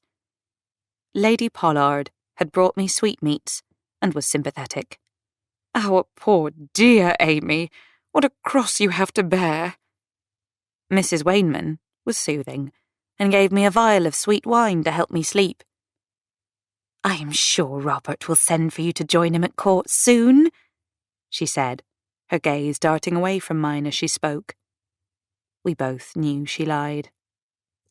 Mrs. Mutlow was bracing, and as usual, she had brought nothing but trenchant advice. "Perhaps if you were to take the air more, you would find that your humour improved," she said. Mrs. Mutlow, so conscious that she was lower born than the rest of us, made a virtue of plain speaking. "I'm a plain woman, and I speak as I find," she would say. In truth, I knew that they were all gleeful to discover me still so downcast. Misery loves company. Their lives were almost as tedious as mine, and it comforted them to see that, for all my name and my status, I had a worse time of it than they. I was very glad of their spite.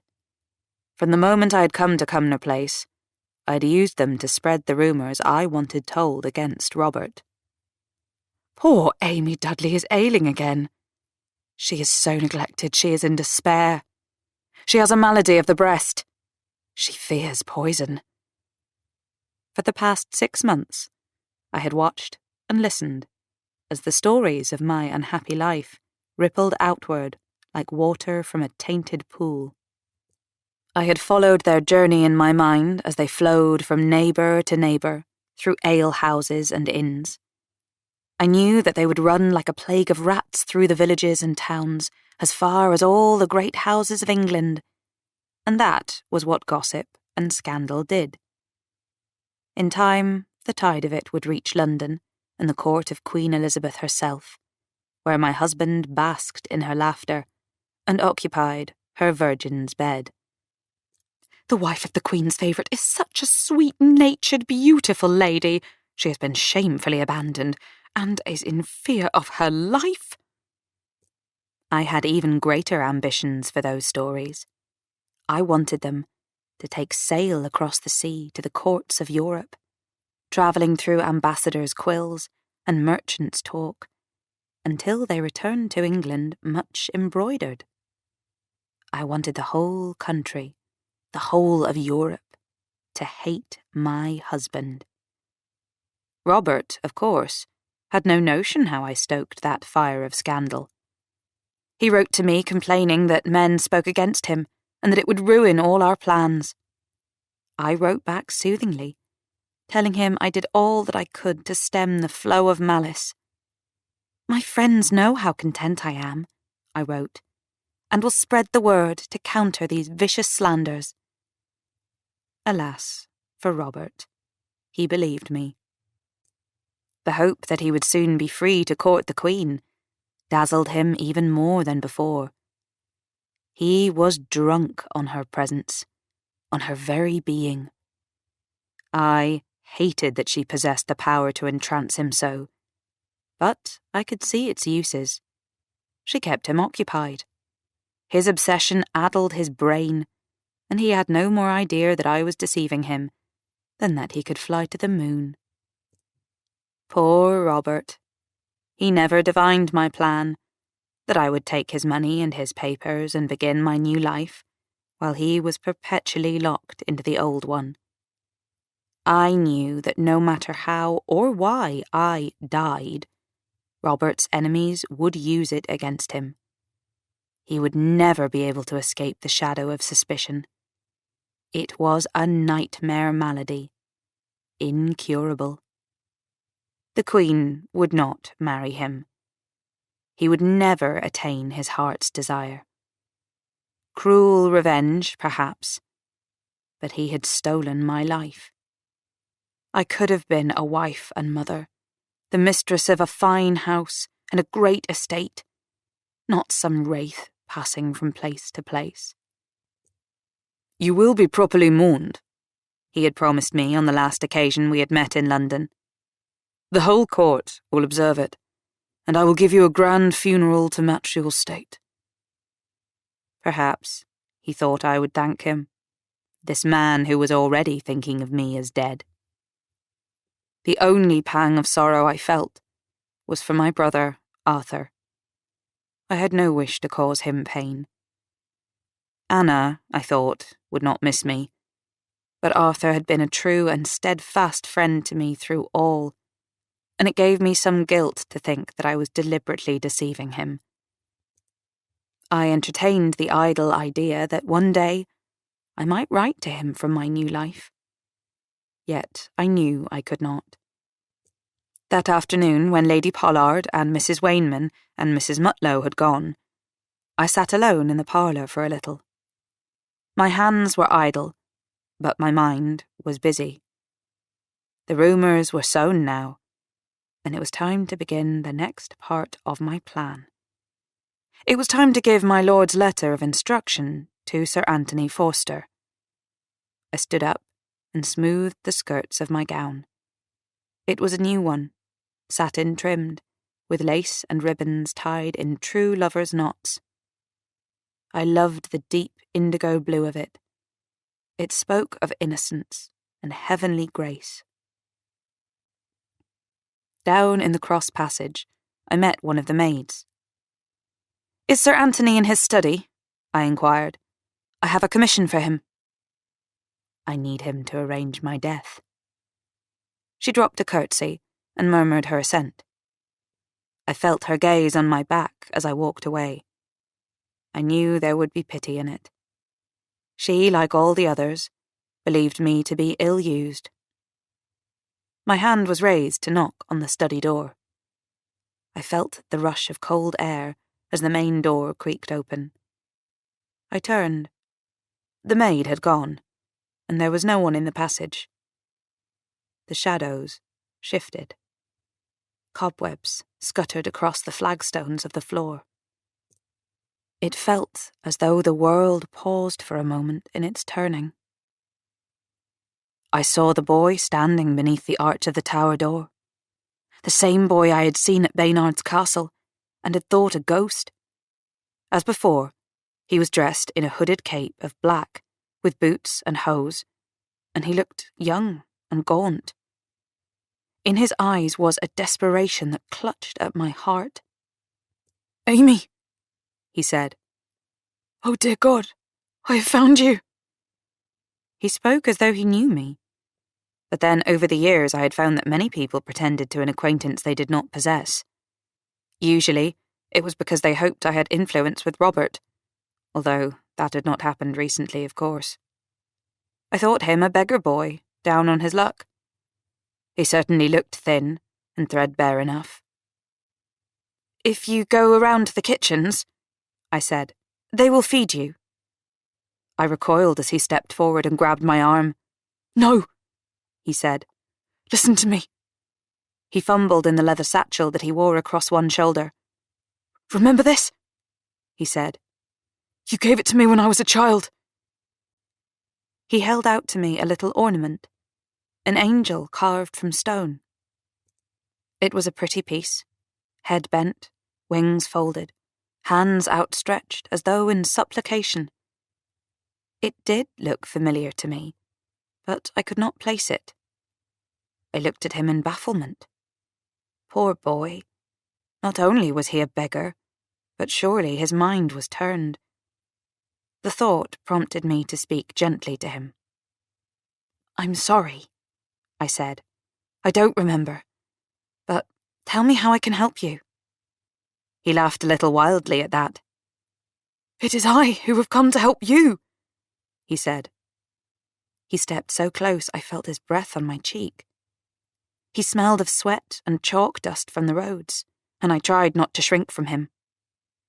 "Your husband plans to murder you in secret," he whispered. "He will send a man to push you down the stairs here at Cumnor Hall. You were to fall and break your neck. You must save yourself. Get away from this place. The shock was absolute. This time I was the one who grabbed him, my nails digging into his arm.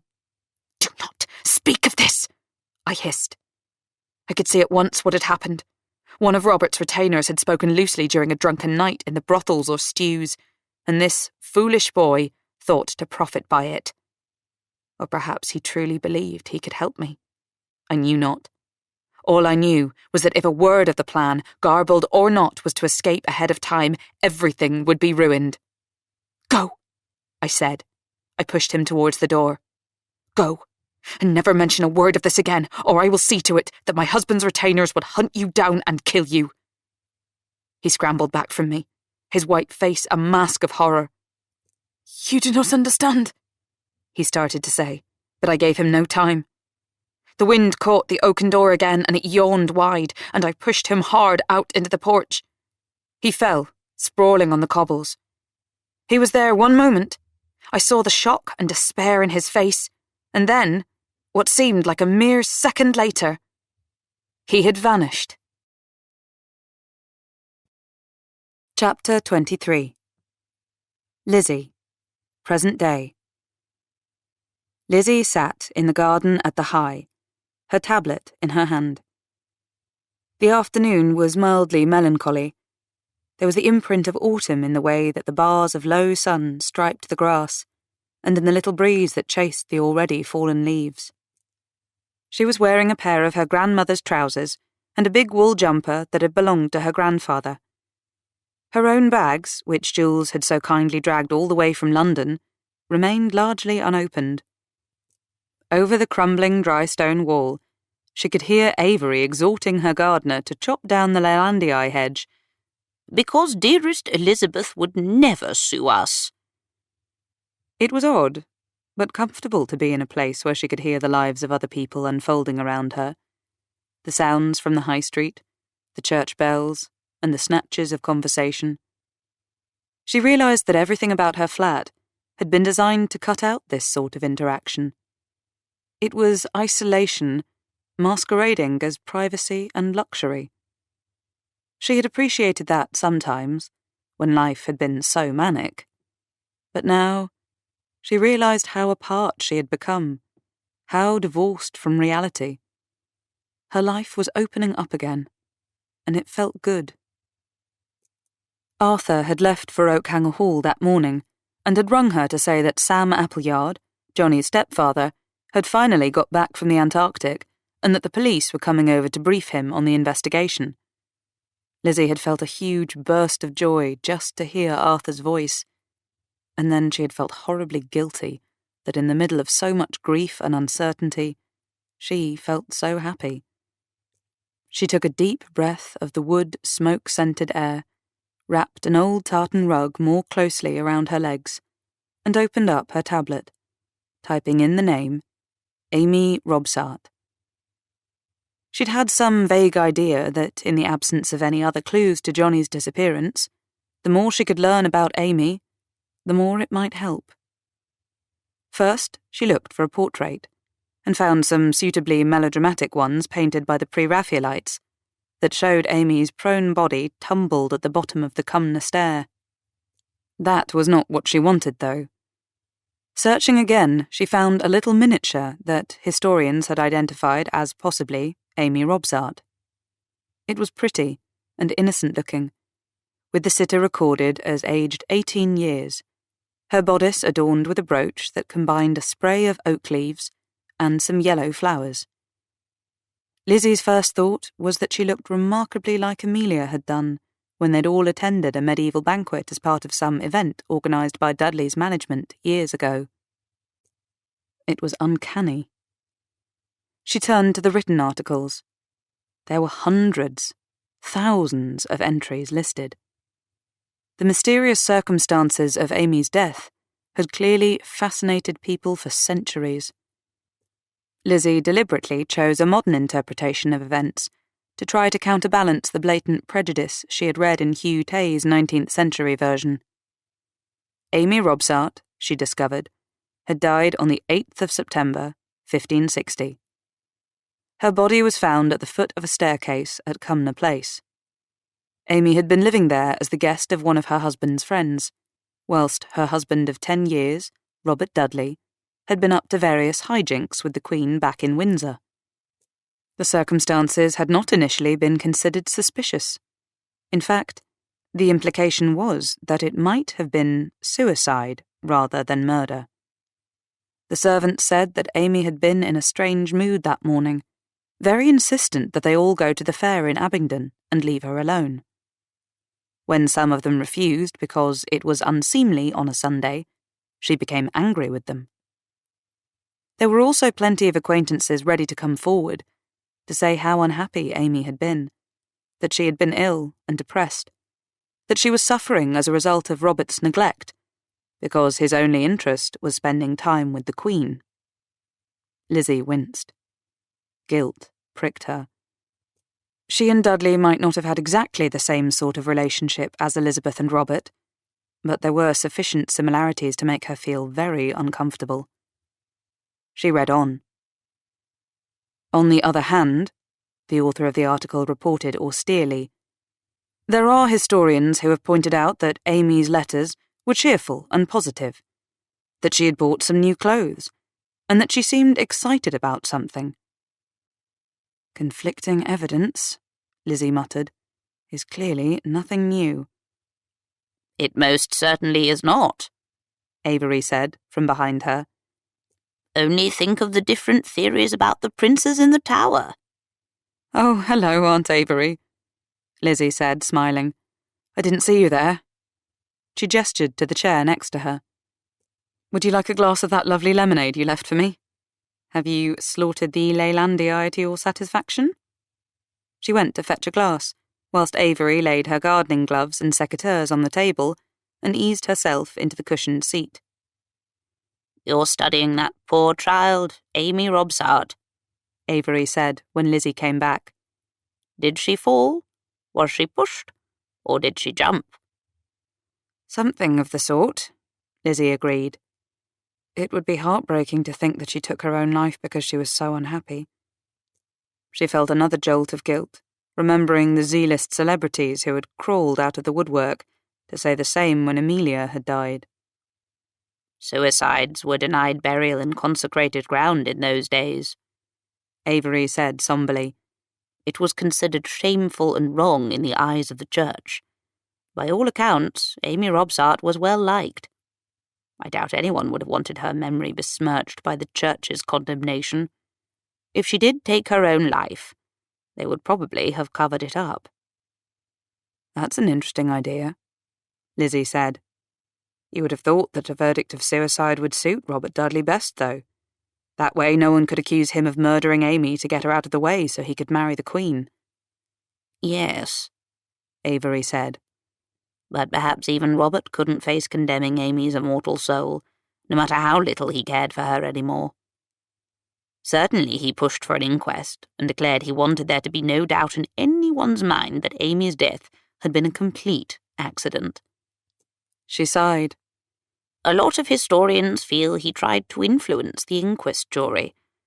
You certainly don't hear a word of regret or sorrow from him about Amy's actual death, though. He knew he had lots of enemies, and that they would accuse him of her murder, and he was determined it wouldn't be allowed to queer his pitch with the Queen. No, a complete accident was the only outcome for him because he would have been blamed for her suicide as surely as he was for her murder. You know a lot about it, Lizzie said. I'm only just starting to find out the story. Oh, I've read about it a lot over the years, Avery said vaguely. Poor child. Amy, I mean. Her story has a hold on the imagination. We always want to know the truth about a historical mystery, even when it isn't possible to be certain. Amy's death does feel like an accident, Lizzie said, because surely even the most dim-witted of murderers would realise that for Amy to die at all would be a disaster for Robert Dudley's reputation. And from what little I've read about him, I'd say that Robert Dudley was many things, but not a fool. You're talking with the benefit of hindsight, Elizabeth, Avery pointed out. We know now that Amy's death forever ruined Robert Dudley's chances of marrying the Queen, but that might not have been apparent to him at the time. He was dazzled by ambition and drunk on the life he was living. Nothing and no one was going to get in the way of him achieving all that he wanted. He lived in a bubble far removed from reality, I think, and that sort of existence warps your reality. Just like being a celebrity, Lizzie agreed, with a grimace. What happened after Amy's death? She was buried at St. Mary's Church in Oxford, Avery said. It was a lavish funeral, but Robert Dudley didn't attend. That looks bad, Lizzie said. It wasn't unusual in the Tudor period, Avery said. And perhaps it was fortuitous, because when the vicar gave his sermon, he referred to Amy being so pitifully murdered, which he then tried to pass off as a slip of the tongue. Oh, God, Lizzie said. How awkward. Amy's tomb is long gone, Avery said. Her blue eyes were distant. It was dismantled in the late 18th century, leaving only a plaque in the choir to commemorate her death. It feels as though they were trying to tidy her away, Lizzie said, as though it had never happened. Certainly, I think Robert Dudley wished he could forget about it, Avery said dryly. It haunted him forever after. When Amy's half-brother, John Appleyard, expressed concerns that her death had never been properly explained and that he was sure it was murder, he was imprisoned and questioned by the Privy Council. He very quickly changed his mind. That sounds like intimidation, Lizzie said. A thought occurred to her. What did Arthur Robsart have to say about Amy's death? She asked. He never expressed any doubt over the legitimacy of the inquest's findings, Avery said. So one can only assume that he believed that it was an accident. Whether Arthur liked his brother-in-law or not was a different matter, I imagine, but Arthur Robsart always was... She paused. Discreet. So Johnny was the one who stirred up trouble then as now, Lizzie said thoughtfully. The parallels seem endless. But the pattern is always different, Avery said. Each time it happens, it changes. Despite the warmth of the early autumn sun, Lizzie shivered. You mentioned before that there was a repeating pattern. Have other people died? 3 times, to my knowledge, Elizabeth dear, Avery said. There was an Amias Latimer who was a clerk in holy orders in Oxford in the 17th century. The details are vague because it was a delicate case under the civil and ecclesiastical laws of the time, but it seems he was involved in a love triangle with 2 of his fellow scholars, both male. He died in a fall down the tower stair in the Church of St. Mary by Amy's tomb. It was ruled to be an accident, but there were questions raised of both suicide and murder. It was quite a scandal at the time, despite the attempts of the authorities to hush it up. How horrible, Lizzie said.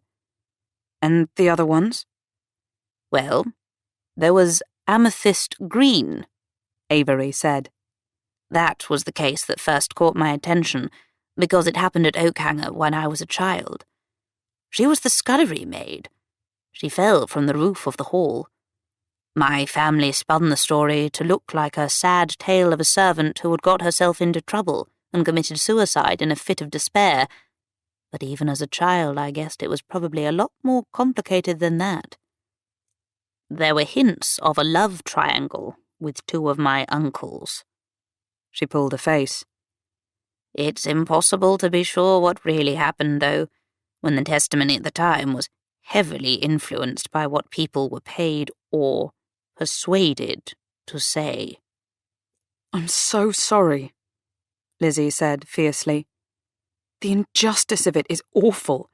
Amy and all the others whose voices weren't heard because the rich and powerful were able to silence them. They even tried to silence Amy's ghost, Avery agreed. There are stories of her haunting Cumnor and other places. Have you read the tale of the clergyman from Oxford who tried to confine her spirit to the citrine pool? No. Lizzie shuddered. She drew her tablet towards her. I must read about that. It feels as though it is time to end Amy's unhappiness, Avery said. She put her hand over Lizzie's. I rely on you, Elizabeth. I have great hopes. You could have turned your back on Johnny Robsart and refused to help him, but you did not. That was the first change to the pattern. Now it is up to you to break it completely and prevent this tragedy repeating again. Lizzie stared at her. Do you really believe that? Avery nodded. It's been hard, she said, almost to herself. To be no more than a witness all these years, hoping and praying that somehow someone would be brave enough to break the curse. I don't know how to do it, Lizzie confessed. I feel completely out of my depth. Suddenly, Avery looked tired, Lizzie thought, older and frailer. Her energy and exuberance so often eclipsed the fact that she was very elderly indeed. Lizzie felt a pang of fear. She had only just found Avery again, and she didn't want to lose her. We all feel that at times, Avery said quietly. The only advice I can give you, Elizabeth, is to remember that truth is so often a matter of perception. It is very easy to be misdirected, especially if we want to be. I cannot tell you what will happen. There are always different futures. I can only hope you will choose the right one. Avery picked up her gardening gloves. Lizzie handed her the secateurs and saw that her gaze was bright again, that sharp, blue glance that had seen so much and knew so much. You should never be afraid of your gift, Elizabeth, Avery said gently. You are strong. You always have been. When the time comes, you must use it to the full. She kissed Lizzie's cheek and wandered away down the steps towards the gap in the Lelandii hedge, leaving Lizzie wondering exactly what gifts Avery possessed herself. The phone rang shrilly on the table beside Lizzie's tablet. She blinked as it pulled her back to the moment. She didn't really want to answer. She wanted to sit here and think, and enjoy the timeless peace of the high, which was starting to feel properly hers, her home, her place of belonging, her past, but also her future. The phone rang, on and on. She picked it up. Hello? She said. Lizzie! It was Johnny's voice. Lizzie, I'm back at Oakhanger Hall. Please, will you come over? I need to talk to you. Chapter 24. Amy, Cumnor Place, the 8th of September, 1560. We had laid our plans very carefully for the day of my death. Anthony, having made all the arrangements, had absented himself from Cumnor. It was vital that no suspicion should attach to him, for later he would be the man who identified the body as mine. Richard Varney, the most thuggish of my husband's entourage, was the man who was providing a fresh corpse. Backstreet Alley murders were of no consequence to him. Robert had already brought him out of prison twice for stabbing a man to death. If I had the slightest qualm for the poor woman whose fate would enable me to fulfill mine, I repressed it. I asked no questions of how she might meet her end, in a manner that would fool any inquest jury. I did not want to know. There was a fair in Abingdon that day. I gave the entire household permission to attend. More than that, I encouraged it, offering them some coin as an inducement. I thought that with money in their pockets, none would decline. But that was where I faced my first problem, for two of Sir Anthony's servants, Mrs. Owen and Mrs. Oddingsells, refused to go. Mrs. Owen was elderly, and Mrs. Oddingsells pious, and both were as awkward as two old women could be.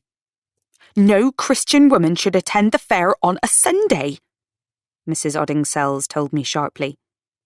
From the start, she had resented my place in the household, usurping the authority and the status of her mistress, Sir Anthony's wife. Mrs. Owen and I shall stay in the solar. You may do as you wish, I said with a shrug. I knew they would be playing at cards, which was as reprehensible as going to the fair. I would not argue, though. There were more important matters to attend to. I went to my chamber and started to pack my travelling bag, one case only, for I needed to travel quick and light. That was why I did not see her when she first came. I was too preoccupied in choosing between two pairs of gloves, which to take, which to leave behind. It was such a quandary. She slid into the room like a snake, silent, a darker shadow against the darkness of the day. It was only when I turned to throw Robert's letters on the fire, to remove all trace of our plan, that the flames leaped up, and it was their flare of light that illuminated my sister Anna's figure against the white wall. I jumped and spun around. What are you doing here? My greeting was not fond, but I was astonished to see her. After our mother's death, I had, to my shame, neglected Anna badly. Whilst my brothers had benefited from Robert's influence, Anthony, Anna, and their papist household had been left to make shift as best they could. Sometimes I had imagined Anna in her new manor house in the country, the house that Anthony had rebuilt in the ruins of Sawston Hall. I tried not to think of it, though, because Robert's violence on that night, when he had been thwarted in his capture of Queen Mary, still sickened me. It was far easier to try to forget it, and to pretend that Anthony and Anna did not exist. Amy. Anna came forward into the light. She looked old, worn, a ghost of our mother, or perhaps a diminished version of me. I had always been the prettier. I felt a sense of irritation. I could not see her now. I had too much to do. "Anna," I said. I tried to erase the annoyance from my voice. "You should have written." I wanted to see you. She came close to me, reached for my hands. Her faded blue eyes searched my face. I tried not to shrink from her. There was something at the same time vacant and intense in her expression that scared me. I need to talk to you, she said. Of course, I said, all the while thinking how ill-timed this was and how I might be rid of her. But it's about Robert, she said. This was sufficiently surprising that it silenced me. I stared at her, baffled, wondering if she was mad. Her jaw was set, and there was a determined glint in her eye now, and as I watched, her hand slid down protectively over her belly, in a gesture that made me feel a lurch of fear and sickness. For one mad moment, I thought that surely, Robert had not got her with child. The thought that my husband might have given my sister the child that he and I could not have repelled me utterly, more than any thought of him as the Queen's lover. Yet even as the suspicion started to form in my mind, I knew that it was false. Robert had not been faithful to me over the years, but he would never have looked twice at Anna. There was something else here, something more sinister and dangerous than a mere affair. The church clock Striking the hour reminded me that I had no time to waste on Anna, no matter her grievance. Richard Varney would be here soon, and I must vanish in the same moment.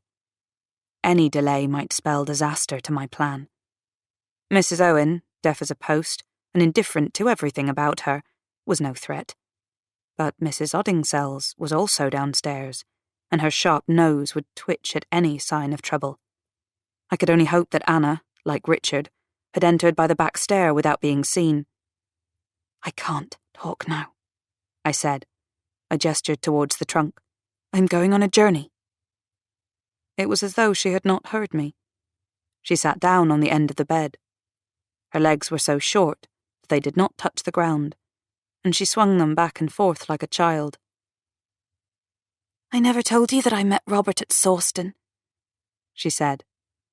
"Do you remember that year? The year King Edward died, and your husband tried to put the traitor Jane Grey on the throne." That myopic blue stare pinned me to the spot.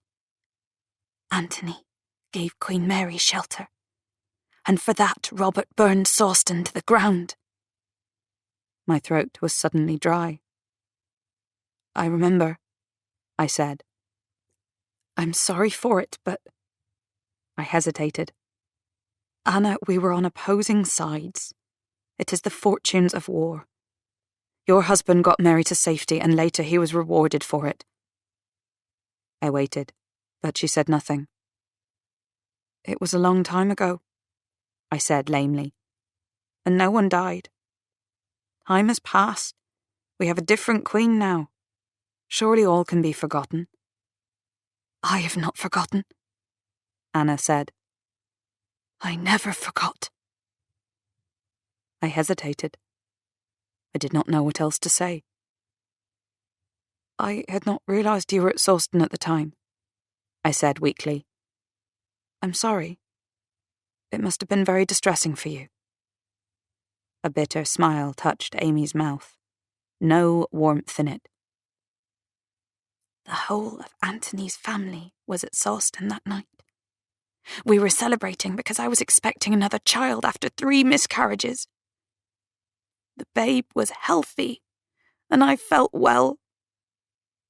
It was a miracle." Horror and confusion made my brain run slow. "But you have no children," I said stupidly. "You are childless like me." Anna's chin came up. "I am not like you, Amy," she said scornfully. "I conceived more than once, and then I lost my child when we were forced to flee in the panic and confusion of the fire. We were all terrified. I was running and I fell." Once again, her hand rested protectively over her belly. "I hated Robert for that," she added. Her conversational tone made the chilling words all the more shocking. "Every day I would pray that Queen Mary would execute him." "I'm sorry," I said. "I had no idea." I felt helpless. How could I appease her? How could I get rid of her before it was too late? My mind was running feverishly along the 2 parallel paths. How to calm Anna and send her away, and how to be ready for any moment Richard Varney might come. "Mother said you were not to be told," Anna said. She was not looking at me now, but gazing at a point far distant, a point in the past, I guessed, and yet still vivid and painful in the present. "She said that Robert would one day become a powerful man, and that it was in the interests of us all, whatever our creed, to put personal feelings aside and ally ourselves to him for the good of the family. She said I would have more children, and not to fret." I blinked. It was hard advice.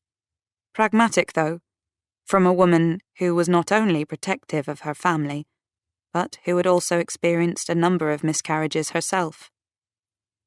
I remembered the unsentimental way in which Mother had sent me recipes for herbal medicines to try to help me conceive, and the unvarnished words that, if I did not, I would be a woman with nothing. No place. No influence. It happened again, Anna said. over and over. I would conceive and lose the babe, and now the physician has told me I must not try again for fear it will kill me. Anthony tells me it does not matter. But it does. She lifted her gaze to mine. Her face was drained of all animation, all spirit, except for the startling hatred I saw beneath the surface. It was that which kept her alive. You blame Robert, I said. You think it is his fault that you have lost all your babes and your hope for the future. She nodded. I do. I do blame him. I always will. I lost the last child 2 weeks ago, and I can bear it no more. I had to tell you. You had to know. I went down on my knees beside the bed and took her cold hands in mine, regardless of the shudder of revulsion that went through me. It was like grasping a corpse. Anna, I said, I am so very sorry. I know how hard it is to be childless. Her gaze snapped. You do not know what it is like to lose a child. I swallowed the hurt and the words that bubbled up. It was a different sorrow to fail to conceive. That grief was mine. No, I do not, I said carefully. And I do understand why you feel Robert is to blame for your misfortunes. What can I do? I shook her hands gently. How can I help you? I did not know what she wanted, and I did not want to be so crass as to offer money for a loss that could never be compensated. What do you want of me? I repeated. Her hands tightened cruelly on mine. I want you to kill him, she said. For a moment I was frozen into shock, and then I started to laugh. It was so unexpected that I could not help myself. The sound came bubbling up, and I could not prevent it bursting out. Anna let go of me as though I had the plague and leaped to her feet, leaving me kneeling there on the floor. I'm sorry. I scrambled up, trying to stifle my mirth. It's the shock. I was so surprised. She looked at me with loathing. I might have known that you would not care, she said. I'm sorry, I said again, sobering. But to kill Robert? How could I possibly accomplish that? And why would I want to do so? Not just for me, she said, turning away so that her expression was in shadow. But for both of us. Surely you cannot bear the way he humiliates you. You are a laughingstock, Amy. Your name is synonymous with cuckoldry throughout the entire land. It was unkind, but I had schooled myself to withstand far worse in the 10 years that I had been Robert's wife. All urge to laugh had flown now. I was acutely conscious that time was running out, and that I must simply get rid of her. You are crazed, I said coldly. Your mind has been turned by grief, and I am sorry for it. But I will not kill Robert. He may well prefer to spend his hours with the Queen than with me, but he provides well for me. I lack for nothing. I am unlikely to kill the goose that lays the golden eggs. She came very close to me. You lack for nothing but freedom and respect. I will give you that. And you also lack generosity and love. Your material comfort has been built on the blood of those that Robert has wronged. I turned away, tired of her now. Time was running out. I thought I heard the sound of a latch lifting, a step on the stair below. It was time for me to go. I snapped the trunk closed and swung around, heading to the door. Go home, Anna, I said over my shoulder. Go back to Anthony and listen to him. He can comfort you. And if you are in material need, write to me and I will ask Robert to provide for you too. I knew that was a lie, but in that moment, I would have promised anything to be free of her. I should not have turned my back on her. I realised it too late. I had walked out of the room without a backward look at her, and paused at the top of the stair, expecting to see Richard Varney below. He was not there. No one was there. I heard the patter of Anna's running steps behind me. She grasped my sleeve, tugging on it, spinning me about. Her face was a mask of fury. "Do not walk away from me," she shouted, shaking my arm.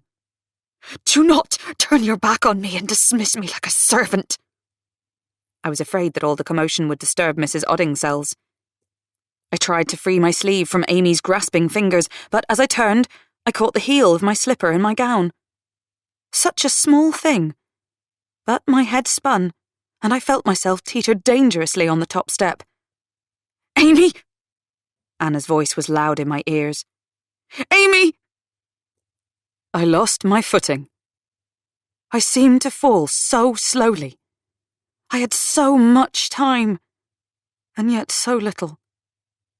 I saw horror replace the anger in Anna's face. She screamed, her mouth wide with fear. A man came running. I recognised Richard Varney. Within the jumble of terror and despair that possessed me, I felt one last glimmer of hope. Richard could have saved me. It would have been a simple matter for him to step forward and catch me. Instead, he stepped aside. I had time to see his face, to see the calculation in his eyes, the satisfaction. And then I knew. Robert had double-crossed me. There had never been a plan where I would be free to start a new life. It would have been too much of a risk.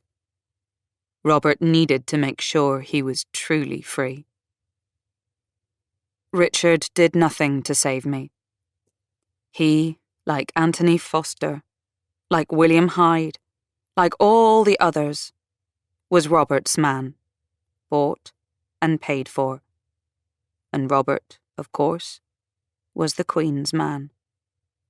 He had never been mine, not even in the beginning in Norfolk, when he had been young and in love. Elizabeth had always come first. His sun and stars, the centre of his world, his inspiration and his life. Hope died. I felt the rush of air against my face and the lightness of empty space beneath me. I felt fear screaming inside my head. Then it was over. Chapter 25. Lizzie, present day. I don't believe it. Lizzie sat in the kitchen at the High that evening, a cup of tea ignored at her side, and bit hard into an almond croissant. I don't believe it, she repeated with her mouth full. He can't just have been visiting the seaside or seeing a friend or whatever else he says he's been doing. It isn't possible. She remembered the conversation she'd had with Arthur about Johnny being in Peru or Scotland. It seemed that Arthur hadn't been far off the truth after all. I know it's annoying, Lizzie. Jules sounded irritatingly reasonable to Lizzie's ears. And it's thoughtless of him, and he's caused you a lot of trouble, but you said yourself that Johnny's just a boy, and he's been through a lot. I know. Lizzie cut her off shortly. Sorry, Jules. She saw her cousin's expression. You're right, of course. And I'm glad he's safe. Of course I am. It's just... She stopped. She couldn't articulate to Jules that it wasn't actually about the problems Johnny had caused her. It was simply that Johnny's reappearance, as sudden as his disappearance, felt incongruent and wrong. At first, when she had heard the news, she had felt nothing but relief. Johnny was home. He was safe. Arthur, when she had spoken to him, had sounded overjoyed, and that had made her even happier. It was only later, when the reality of Johnny's return had started to sink in, that Lizzie's feelings had also changed. For a start, she felt an utter fool. At what point had she and Arthur bought into some kind of shared delusion about Johnny's whereabouts? She was angry with Johnny, but mostly with herself, for doing exactly what she had accused the police of and building up a case that fitted her version of the facts. It had all been based on no more than conjecture and wild imagination, and it had led her into spinning some kind of supernatural explanation for something that was a great deal simpler. Johnny, grief-stricken and depressed, had wanted some time alone to deal with his feelings. He hadn't been on any kind of quest. She had imagined the whole thing. Lizzie felt so stupid, so gullible, and, in an odd way, it felt as though everything that had happened to move her life forward in the intervening 2 weeks had been cancelled out, and she was back where she had started. She'd thought all along that her dependence on psychometry was wrong and something to be ashamed of. Now she saw just how far it had misled her. She'd even started to believe that time travel was possible, because Johnny had somehow normalised her gift and encouraged her to believe. And then she had taken it way too far. Perhaps she had seen a vision in the stone when she had touched the stone of Baynard's castle, just as she saw visions from other objects. It didn't mean that she had actually been there, and nor had Johnny. Jules was still talking. So, there are gaps in the CCTV record, but there's no doubt he was seen in Oxford and various other places, just like he said, and one of his friends said they'd met up. So near, Lizzie thought, and yet so far. The police have checked it all out as far as they're able, Jules said, and Johnny's agreed to go for some counselling. Physically, he's fine, just a bit hungry. Johnny wants to meet up, Lizzie said. He asked me to go over to Oakhanger Hall today, but Arthur thought he'd better have a bit of time to settle back in first. He wants to apologise. I should think so, Jules said, sounding like a strict teacher. It's the least he can do for all the trouble he's caused you. I'll go over tomorrow, Lizzie said. She tried to shake off the sense of uneasiness she was feeling. 2 almond croissants and 3 mugs of sweet tea hadn't helped. Something felt out of kilter. She didn't know what. Perhaps it was simply that she didn't know where she and Arthur went from here. It had all been so intense, so wrapped up with what had happened to Johnny, that now that was all over, it felt as though her relationship with Arthur was finished too, before it had properly started. Her night with him, so emotional and right at the time, so much a part of the connection she had thought they had, now seemed almost incomprehensible for someone as guarded as she had always been. I'm going to bed, she said, getting up, and wishing the pastry and the misery together were not weighing so heavy on her stomach. Would you like me to come with you tomorrow? Jules asked. She looked suddenly anxious, and Lizzie felt a rush of affection for her. She went over and hugged her cousin. I'll be fine, she said. You've done so much already. You're the best. I'll come and see all of you soon, and we can get together in London as well, and I'll treat you to the Mayfair chocolate tour as a thank you. The kids will love that, Jules said. Me too, Lizzie admitted. After Jules had gone, she went upstairs and took a long, hot shower. It did nothing to banish the shadows that clung to the edges of her mind like cobwebs. She realised that she would need to hire a car to get to Oakhanger Hall. It felt good to grasp some sort of practical plan, rather than let her mind meander through all the puzzles and confusion. So she turned out all of her bags, looking for her driving licence, eventually finding it in the pocket of one of her jackets. She put it on the bedside table so she wouldn't forget it in the morning, and in doing so, she caught a flash of silver illuminated in the lamp's glow. She stooped to pick it up. It was a thin, silver chain, with a little silver phoenix symbol dangling from it. She remembered seeing it in the Land Rover when Arthur had given her a lift home. It had hung from the driving mirror, sparkling in the light. Turning it over in her hand, Lizzie saw the initials J.G. engraved on the reverse. The chain had snapped. She touched the misshapen links. Immediately, her mind clouded with images, blurred by sun and water droplets, and a sort of dizziness that filled her up and made her feel languid and warm and slow. She could hear loud music and laughter, but it was eclipsed by the roaring of water in her ears. Panic and fear edged out the warmth in her mind, like a cloud across the sun, but it was too late to start fighting, too late for the struggle. She burst through the surface and heard the sound of screaming, and Dudley's name. And then the water closed over her head again, and it was easier to let it take her, to sink beneath the surface, where it was gentle and dark. She came to herself kneeling on the floor, gasping and retching, as though her lungs were full of water. In the palm of her hand it felt as though the phoenix burned against the scar. She dropped it sharply, and it clattered against the base of the cabinet. When she got her breath back, Lizzie hoisted herself up onto the bed and sat there for a little, waiting for her spinning thoughts to settle.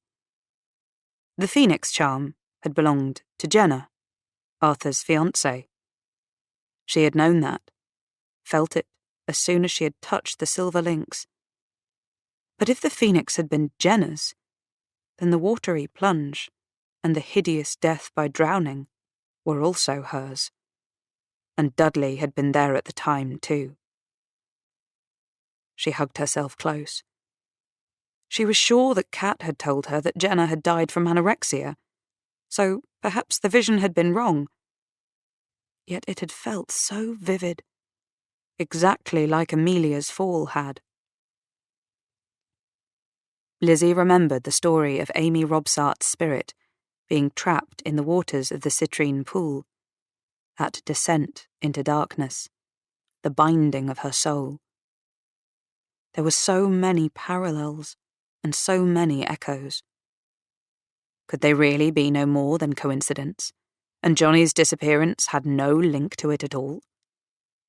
There had been his notebook, full of the ancestry of the Robsart family, and his research into Amy, Robert, and Elizabeth. He had even checked out stone tape theory, and she was certain that at Baynard's castle he had been testing her gift, to see if she could connect with the memory of stone. She remembered Avery's words. Truth is so often a matter of perception. It is very easy to be misdirected, especially if we want to be. Supposing Johnny was misdirecting them about where he had been. Arthur in particular would want to accept Johnny's words at face value, because the only thing he cared about was having his brother safely home. Johnny knew that Arthur was not comfortable with the supernatural, and would be inclined to believe him when he said he had just wanted time alone to think. Lizzie was not so sure, though. She was also not sure that Johnny had given up his hope of saving Amy and changing Amelia's fate. Her phone rang. To her surprise, she saw it was Dudley. She almost let it go to voicemail, but, in the end, she decided to answer. At the very least, she could ask Dudley for the details of what had happened at Oakhanger Hall, the day that Johnny and Amelia were playing their disappearing tricks. Lizzie! He sounded so pleased to speak to her that Lizzie felt slightly sick. Hey, how are you? The police told me Johnny's turned up. Hopefully, they'll drop the investigation into Millie's death, and then we can unfreeze her and get on with our lives. I can't wait. There were voices in the background, and the clink of bottles. Lizzie realised that Dudley was drunk. It sounded like a big party, and she was suddenly fiercely glad she was nowhere near it. I can imagine, Lizzie said. Did you want anything in particular, Dudley? Just to find out when you're coming back to London, Dudley said a little plaintively. It's boring here without you. But you've got Letty to play with now, Lizzie said. I heard she'd moved in with you. Oh, Letty. Dudley sounded vague, as though he'd already forgotten. Yeah, well, she's no fun to be around. She's sick all the time. I hear that can happen when you're pregnant, Lizzie said coldly. You should be supporting her, Dudley. Surely it's the least you can do. Whatever. Dudley sounded sulky now. I'd rather see you, Lizzie. You were always more fun. His tone lifted. You're coming back, right? I've got a few things to sort out, Lizzie said briskly. She knew that even if she did go back to London, it would never be to the same world, least of all to hang out again with Dudley. Listen, Dudley, she said, wanting to capture him whilst he was still in the good mood phase. Can you just remind me of something? We were talking a while ago about the time you were at Oakhanger with Johnny and Amelia. Little shit, Dudley said randomly, suddenly vehement. And you said something about him being an emo kid, saying weird stuff and always appearing and disappearing like a ghost, Lizzie said. She wondered suddenly if the police were tapping Dudley's phone, or hers for that matter. Well, they could make of this what they wanted. Yeah. She could tell Dudley's attention was slipping away. What did you mean? Lizzie said. About the appearing and the disappearing? Fuck, Lizzie, how should I know? Dudley said. I can't remember last week. Never mind something that happened years ago at Oakhanger. Lizzie was used to this. She waited, and after a moment, Dudley sighed heavily. All I remember, he said, was that Johnny came to visit us for a weekend at Oakhanger a few months after Amelia and I were married. School holidays or something. It was fucking awful, if you want the truth. He was about 11 and into stuff like history and religion, and Amelia said I had to spend time with him, so I tried. I really did. We played football together, but he was useless, and there was nothing to talk about, you know. And then I'd turn around, and he just vanished like I was the most boring person in the world. I was really mad. Amelia and I rowed about it after it happened a second time, and I told her he was weird. You mean he walked out whilst you were talking? Lizzie said. Her mouth was suddenly dry. Nah, Dudley said. He literally disappeared. I mean, he must have slipped out when my back was turned, but it was like he just vanished. That was why I said he was like a ghost. Fucking weird kid. Right, Lizzie said. They're all bad news, Dudley said. Anna's nearly as bad. I'm sure I saw her that day at Oakhanger when Amelia... He stopped. When Amelia what? Lizzie said. Nothing, Dudley said. He sounded frightened suddenly. I don't know. I haven't seen Anna. I'm confused. Lizzie had never been able to read Dudley's mind in her entire life, but she knew that in that moment he had been about to say, when Amelia died. A whisper of fear crept down her spine. She felt colder than she ever had before. Had Dudley been at Oakhanger that day? Had Anna? Whatever had happened, she knew she'd get no sense from him now. Dudley would admit nothing. She could hear the roar of the party behind him, and the sound of Dudley's breathing, and the moment hung on a knife's edge. You take care, Dudley, Lizzie said carefully. I've got to go now. She cut the connection and dropped the phone on the bed. Then she sat down next to it, took the little silver phoenix charm in her hand, and tried to work out what she had to do. Lizzie drove slowly through Oakhanger village, mindful of both the twistiness of the road and her unfamiliarity with the car. She was glad she hadn't fallen for the salesgirl's talk and hired herself something flashier. She liked sports cars, but they weren't great on country roads, and she hadn't driven for years. It had been scary enough simply getting from the hire company in Whitney to Oakhanger, 12 miles away. Oakhanger village was pretty, but not in the chocolate box way Lizzie had come to expect from further west in the Cotswolds. The stone was greyer here, and the buildings looked colder and more austere than the honey-gold cottages of Burford. Even though the sun was shining, and the day was tranquil and warm, Lizzie felt chilled. but that was hardly surprising. The anticipation of what she was about to do was like ice in her blood. She took a left turn by the Barley Mow pub, passing a high wall. Ahead of her, the lane opened up to a parking area beside a stone arch in the wall. All Saints' Church was carved at the top of the wooden notice board. An uneven, flagged path led to the church door. On impulse, Lizzie stopped the car and got out to read the plaque by the gate. It was exactly as Avery had told her. The information board stated that both All Saints' Church and Oakhanger Hall had been extensively rebuilt by Lord Basing in the early 19th century, using stone from his ruined manor at Cumnor, a few miles away. The archway to the left of the plaque had come from the chapel at Cumnor Hall.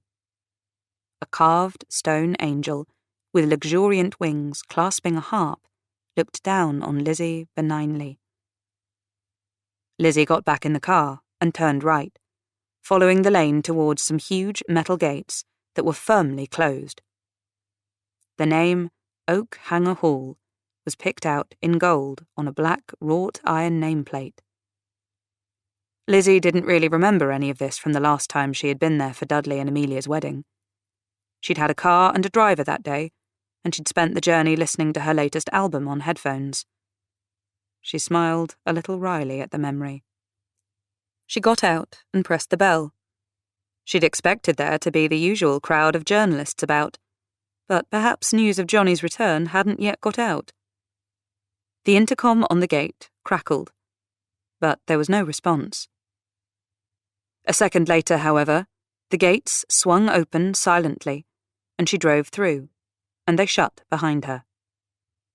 Lizzie had the oddest sensation of a trap closing. She'd always been a bit claustrophobic, wary of being penned in. A short drive led to the house. She sat for a moment, looking at it, before she put the car into gear. Her main feeling was surprise. She'd forgotten how ugly it was, with its pointed window arches, spiral chimneys, and quaint little turrets. Amelia had clearly done some more work on it in the years since the wedding. Large windows created a wall of glass on the west side of the courtyard, and the stables were clearly new, but in a style that copied but did not quite pull off the character of the original. It was all a bit too much for Lizzie, a mad mixture that shouted, "Look at me." She pulled up in front of the main entrance. 4 grotesque carved faces, a lot less friendly than the stone angel at the church, adorned the door embrasure and did nothing to make her feel welcome. She felt spiky and unsettled enough to make her almost turn tail and run. "Hi." Arthur was waiting for her. His smile was warm, and it made Lizzie feel a little bit sick in anticipation of what she was about to do. She'd lain awake a long time the previous night, trying to decide whether to tell Arthur what she knew, but in the end had decided against it. It was Johnny she needed to talk to, not Arthur. Johnny held the key to the mystery. "Thanks for coming," Arthur said. He kissed her, and for one long moment Lizzie closed her eyes and blotted out what was to come, and let the warmth and the pleasure of it unfurl in her. "Hey," Arthur said softly when he let her go. "It's good to see you." He drew her into the hall. "Come and meet Sam. Anna's here too," he added. He saw Lizzie's quick glance. "It's okay." He touched her arm briefly, a fleeting reassurance. "She's just so glad to have Johnny back that I'm sure she won't cause any trouble." The hall was even more grotesque than the outside of the house. Lizzie remembered the huge stone Gothic vaulting and stained glass windows. She glanced towards the staircase. "Was that where Amelia fell?" she asked. "No." Arthur gave her a faint smile. "Amelia's accident happened on the back stairs." Lizzie was relieved to find that the kitchen was brand new, light, and much more normal.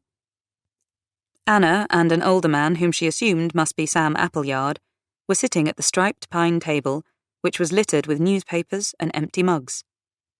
The air smelled warmly of baked bread and coffee. Sam got to his feet and came around the table to shake Lizzie formally by the hand. Hi, I'm Sam. We're grateful to you for coming over. He had short salt and pepper hair and a deeply tanned and lined face. His accent was US West Coast, and his grip firm. He gave Lizzie an impression of durability that she thought was probably an essential quality for someone who disappeared off into the wilds for months at a time. His manner was gruff, but she liked him. Lizzie nodded to Anna, who gave a dip of the head in acknowledgement. She looked younger now, and more vulnerable than she had when she had marched into Lizzie's flat, bristling with suspicion and aggression, but not much friendlier. Take a seat. Sam waved Lizzie to an empty chair next to Anna, who rather ostentatiously moved further away. Would you care for a cup of coffee? Thanks, Lizzie said. Sam placed a mug of coffee in front of her, and Arthur pushed the biscuit tin across the table towards her. She cupped her hands about the mug and inhaled the scent. Hey, Lizzie. The door opened, and Johnny ambled in. He looked just the same, lanky, cadaverous, his blue eyes tired. He seemed to vibrate with the same repressed energy Lizzie had sensed in him from the night he'd come to the flat. He kissed her cheek. Thanks for coming, he said. I don't deserve it, but I really appreciate it. You owe her an apology, Anna said grudgingly.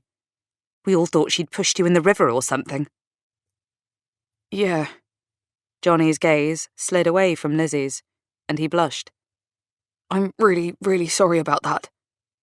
He held the door open. Can we talk? He looked pointedly at the others. In private? I don't think that would be a good idea, Arthur said. Lizzie might not want that after you abandoned her on the embankment. Johnny's blush deepened. I've said I'm sorry, he mumbled. Lizzie almost pitied him. She would have done if she hadn't been expecting this, hadn't suspected that Johnny would try to get her on her own again so that he could exploit her ability to read the memory of stone like he had at Baynard's castle. It's okay, she said. It'll be fine. Her nerves were strung so tightly that she could feel herself shaking. She grabbed her coffee and a couple of biscuits and followed Johnny out. This house is a warren, she said as they recrossed the hall. I couldn't live somewhere like this. I'd rattle around like a marble. She tried to sound as normal as she could. She didn't want to confront Johnny until she was absolutely sure of what he had planned. It's so weird that it's mine now, Johnny said. Did Arthur tell you? Millie left it to me. I can't decide. He let the sentence hang. Where are we going? Lizzie was trying not to spill her coffee on the carpet. She was trembling so much, she suspected she was leaving a trail of biscuit crumbs like Hansel and Gretel. Johnny didn't seem to have noticed, fortunately. He was concentrating only on what he needed to do. Lizzie felt a burst of compassion for him. He was so intense, so driven to save Amelia. There was no room in his mind for anything else. I thought we'd go to my room, Johnny said. There's something I want to show you, to try to explain.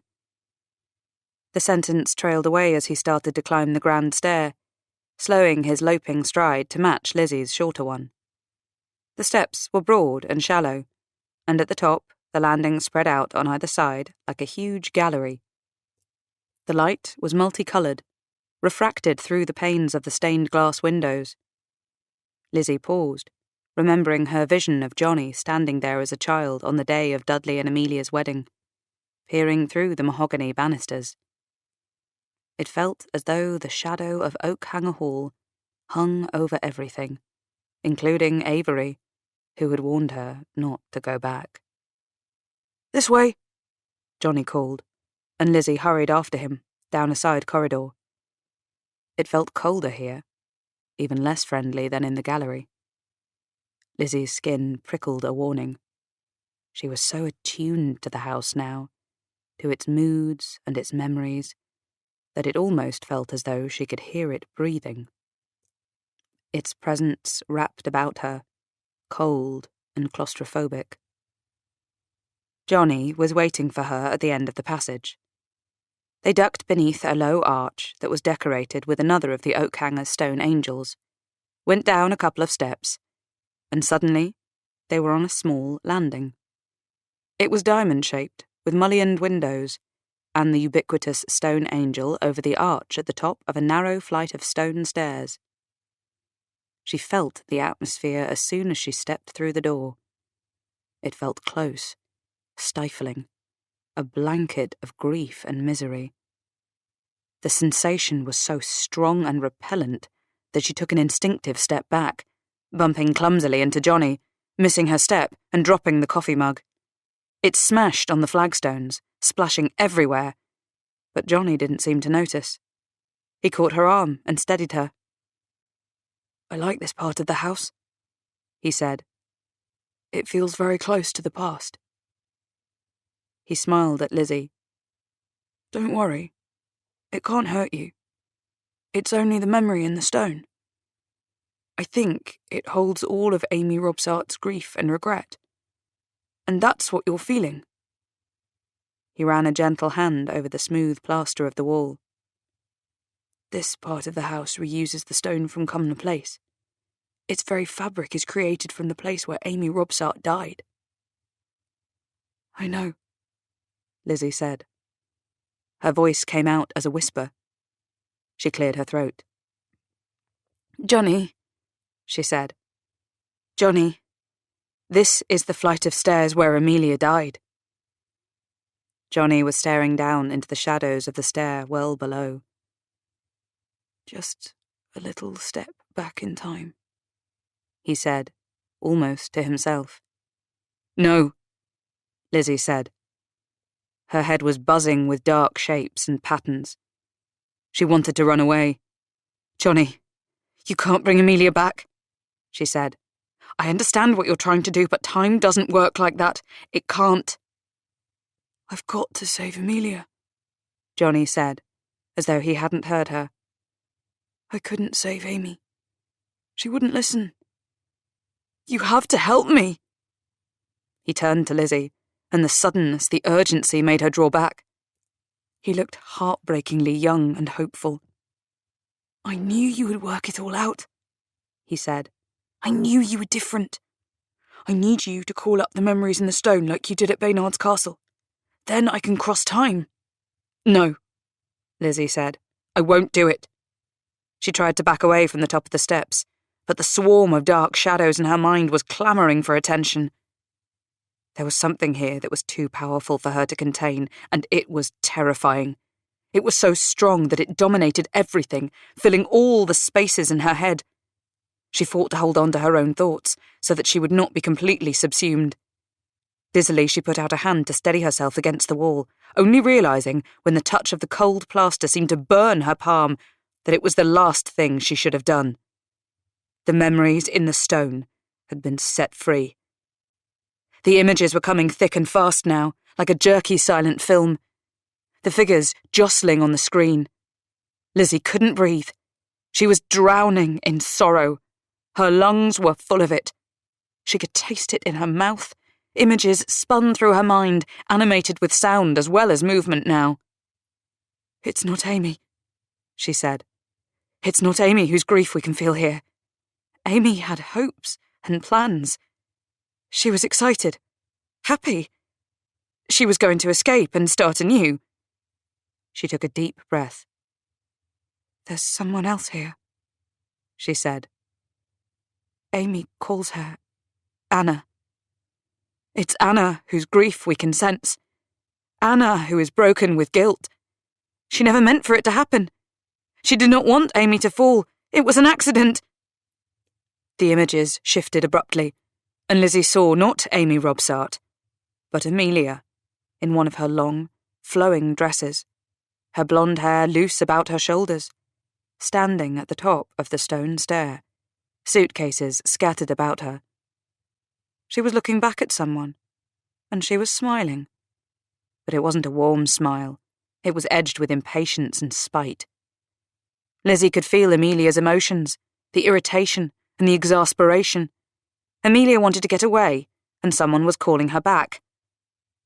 "Anna, no!"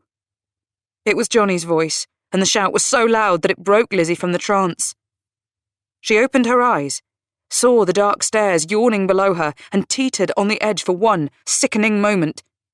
She waited for the push in the small of the back, the fall, the rush of air, and the clutch of terror, everything she had felt in her visions, the fate that had lain in wait for Amy Robsart and for Amelia, and now for her. Out of the corner of her eye, she saw a hand raised and instinctively put up an arm to protect herself. The blow glanced off her shoulder, giving her a momentary, excruciating pain, and Lizzie stumbled back, jarring her arm again as she fell clumsily. She lay still for a moment, with her cheek pressed against the cold stone of the floor, whilst the darkness swirled through her mind and started to clear, and the pain receded. Far away, as though in a dream, she heard the splintering crash of stone. "Anna," Johnny said again, and there was a whole world of despair in his voice. "It was you. You killed Amelia." Pushing herself upright, Lizzie saw Anna Robsart, and behind her, Arthur, who was breathing as though he had run a mile. His eyes met Lizzie's, and she saw the moment he realised what had happened. She saw the horror swamp him, and felt his despair. Arthur turned away, and Lizzie felt the link between them shut down. Far below them, on the turn of the stair, the stone angel lay smashed into shards, just as the gazing ball had done so many years before. Chapter 26. Lizzie, present day. "Yes, I did it," Anna said. "I pushed Amelia down the stairs." They were back in the kitchen, amidst the breakfast debris. There was an air of complete unreality about everything. The papers, the cold pot of tea, felt like a relic from another time, from before. Arthur had his arm around Johnny. They both looked completely ashen. Lizzie felt like an interloper. She wanted to reach out to Arthur, to try to comfort him, but she knew there was nothing she could say. There was no comfort anyone could give. Anna's blonde hair fell across her face like a curtain, sheltering her expression from view. "I killed Millie," she repeated. "We were arguing about the divorce. I wanted Millie to take Dudley for all he had. It was the least he owed her after the way he'd behaved." She shot Lizzie a look. But Millie wasn't interested. She was running away, planning a new life. She was all excited and glowing and happy, and Her voice cracked. I was still so full of anger and resentment and hate. I couldn't understand why she would let Dudley off the hook like that. I told her I thought she was weak and stupid, and she looked at me with pity. She clutched convulsively at the mug, wrapping her hands about it, searching for fading warmth. Pity from Millie, of all people. I couldn't stand it. She was the one who broke down when Mum died. I was strong. I hid how I was feeling to be there for everyone else. I didn't deserve to be patronised like that. She gulped down a mouthful of cold tea. Well, I told her that if she wouldn't do it for herself, then at least she should make Dudley pay for what he did to Mum. She looked defiantly and deliberately from face to face. Basically, Dudley killed Mum, she said. When he refused to pay for her cancer treatment, he condemned her to death. He had so much cash in those days he wouldn't even have noticed, but he wouldn't do it. And Amelia was complicit in that because she could have made him pay for Mum to go to America for treatment, but she just gave up. When he refused, She let him get away with it. Anna. Sam shifted in his seat, placing one of his hands over hers. We talked about this at the time, he said. He sounded lost, despairing. We all thought you agreed the treatment would have made no difference. Jessica said so herself. It was too late. You can't know that. Anna was shaking now. Lizzie could see how thin was the veneer of her self-control. How could anyone know? You could at least have tried. Her voice splintered on the last word, and she started to sob in great gulps and gasps, her whole face contorted and her shoulders heaving with the weight of grief and anger. Amelia said she understood why I was still angry, but that I had to let it go. That I had to let Mum go. Anna said. She raised her chin. She said she had moved on with her life and that I should too. But I couldn't. Her voice shredded into despair. I didn't want to. Millie was bustling about, packing her bags all the time we were talking, like I was just an irritant to be brushed away. I snapped, I suppose. When she carried the first bags over to the top of the stairs, I followed her and said she couldn't just walk out in the middle of our discussion. She laughed and said the discussion was over, and I grabbed her arm and screamed at her not to turn her back on me. And then... She stared. I pushed her. I was so angry I wanted to kill her. She fell down the first flight and hit her head on the wall. I heard the crack. And then she sort of rolled over and fell down the second flight too. No one said anything at all. Johnny was slumped against Arthur's shoulder, eyes closed. Arthur looked ashen. A muscle moved in his cheek. After a second, Sam got clumsily to his feet, the scrape of his chair shockingly loud in the quiet. He put his arms about Anna. She did not move into his embrace, but neither did she push him away. It will all be all right, Sam said, and he sounded as though he was trying to convince himself. We have to go to the police, Anna. Do you understand that? We'll tell them it was an accident. It'll be all right. Lizzie was reminded of Anna comforting Johnny that day at her flat. Because how did you ever make anything right when it was so wrong, so messed up, so painful? She had no idea. I don't want you to tell them it was an accident. Anna pulled herself free of Sam's grip. She raised her chin, staring him down defiantly. I've told you I did it. I don't mind admitting why. I want everyone to see what a conniving cow Amelia was and what an utter sleaze Dudley is and always will be. Sam was looking shattered, old and exhausted. What has Dudley got to do with this? He said. It's all about Dudley in the end, Anna said bitterly. It always was about him. Selfish, self-centered, stupid, feckless Dudley. No one could resist him, could they? Not Amelia.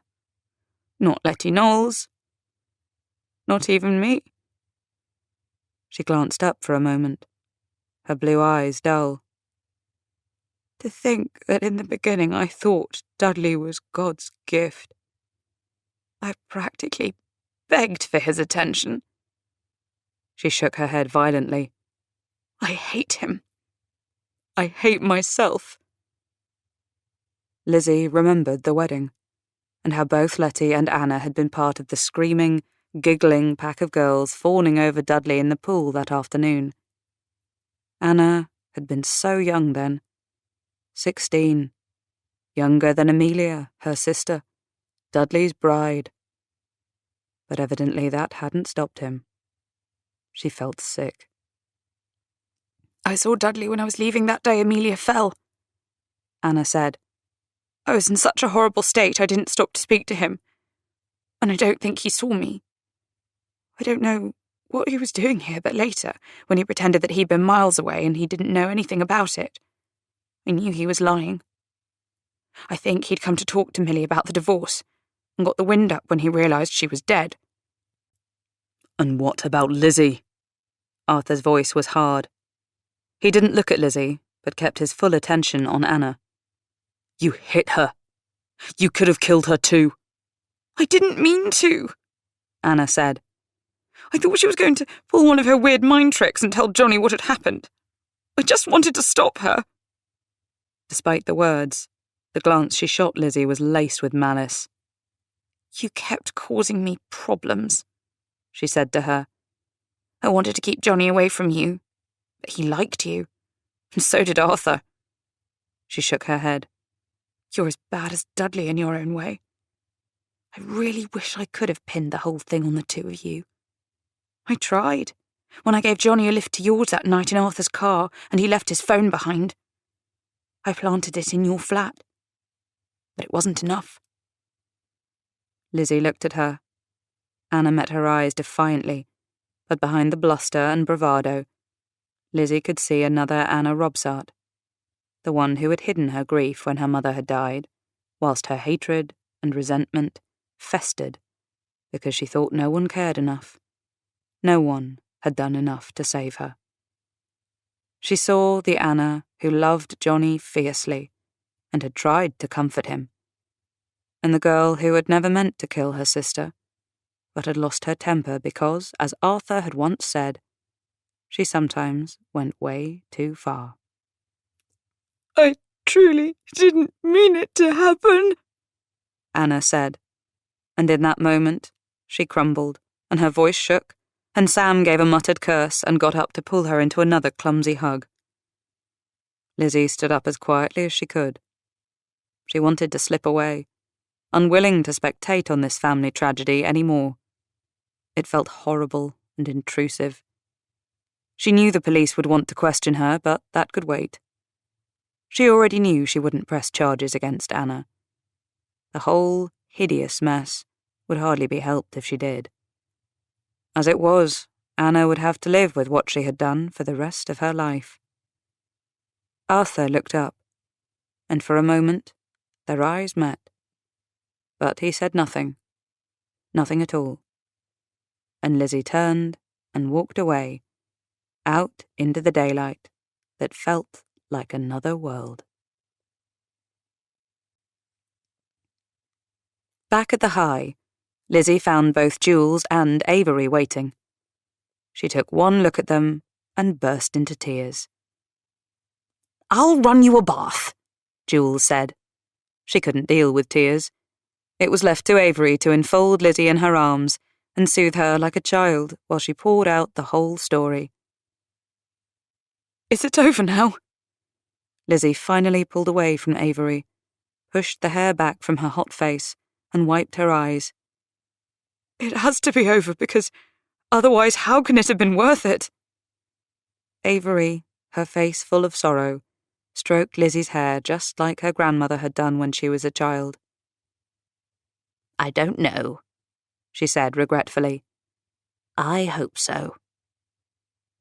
Later, Arthur rang.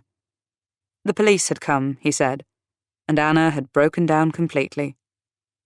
He and Johnny were bearing up as well as they could. They both wanted to see her, but in a little while, when Johnny was stronger. Anytime, Lizzie said. She could barely breathe. It felt as though there was so much she wanted to say. Come anytime. A fortnight went by. Lizzie went to the local art class. She was worse than even she had anticipated, utterly unable to draw anything recognisable, though she had better success with abstract painting. No one seemed to care, though. They were just pleased she was there, which she found rather nice. She went to yoga, which wasn't at all like the class at her London studio, but was absolutely fine all the same. She found a piano tuner and a gardener, neither of whom posted photos of her on social media. Avery suggested that she should get some exercise by walking a dog for the Blue Cross shelter nearby. Lizzie chose a miniature spaniel with sad eyes called Perry, whose previous owners had had to give him up when they had twins. 2 days later, Perry moved into the High. The two of them got into a routine of sorts. Lizzie found it soothing. And then, one afternoon, Arthur was there. Lizzie was playing with Perry in the garden when the dog gave a tiny yip and barreled over to the gate, where he then sat, tail wagging in the leaves, begging for attention. "Your dog is very well trained," Arthur said. He let himself in, bending to stroke Perry's velvety head. The dog promptly rolled over, begging for his stomach to be tickled. Arthur straightened. "I never imagined you as a dog person," he said. "I grew up with dogs," Lizzie said. Her throat was dry, her heart beating fast. "At least when I was staying with Jules's family." She felt a pang of nostalgia. "I wanted a dog when I moved to London," she said, "but I was too busy. It wouldn't have been fair." "You could have got your assistant to look after it," Arthur said, "or found one that fitted into a handbag." "Kat doesn't like dogs," Lizzie said. "The clue is in her name." She smiled at Perry. "Besides, if I have a pet, I want to look after it myself. Otherwise, what's the point? He's not just an accessory." She raised her gaze to Arthur and sighed. They could carry on talking about dogs forever, or they could be brave. "Would you like to come in?" she asked. "There's some coffee, or lemonade. Avery makes it for me." Arthur followed her over to the terrace and into the kitchen, Perry trotting along behind.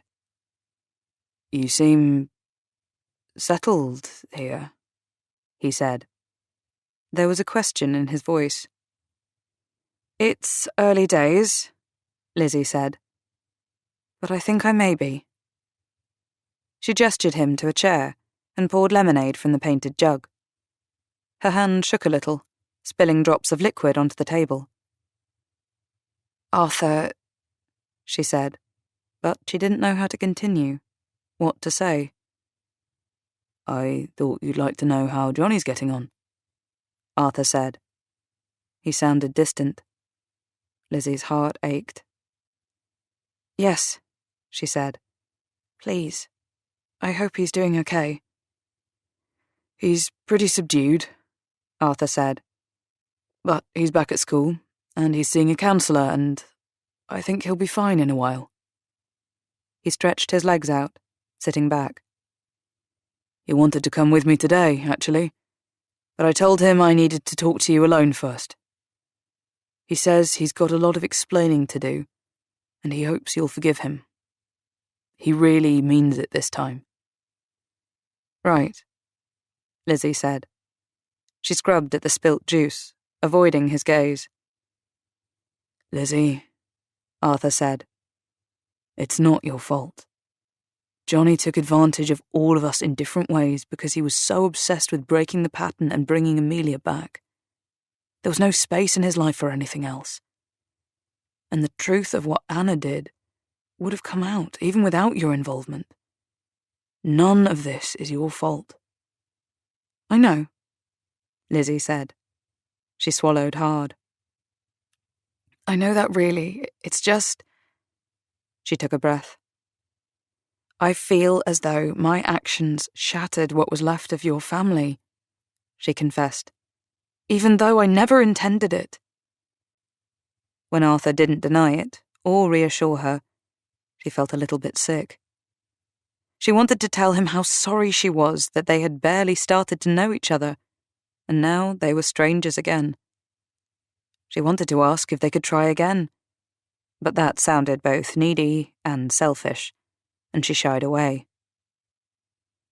"How is Anna?" she asked instead. Arthur grimaced. He took a mouthful of the lemonade. "They've charged Anna with manslaughter," he said evenly. He moved his glass in slow circles of the table.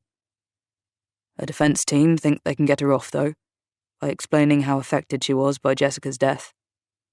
They're calling Amelia's fall an accident that happened in the heat of the moment. For a moment, he was very still. Then he sighed. I'm not sure Anna wants to be found innocent, though. She's broken down completely. I'm very sorry, Lizzie said. Your family had already gone through so much, she said. It feels almost unbearable. Except, of course, somehow you have to bear it. We'll get through it, Arthur said. We're strong enough. It's better to know the truth anyway. Like I said, secrets have a way of coming out in the end. Yes. Lizzie's heart sank as she remembered the last secret of them all. She went over to the dresser, sliding open the drawer, and taking out the little silver phoenix that had hung on the driving mirror in Arthur's car. I have something of yours that I need to give back, she said. I found it in my bedroom. I think it must have fallen on the floor of your car when the chain broke and somehow got snagged on my coat. Arthur was very still.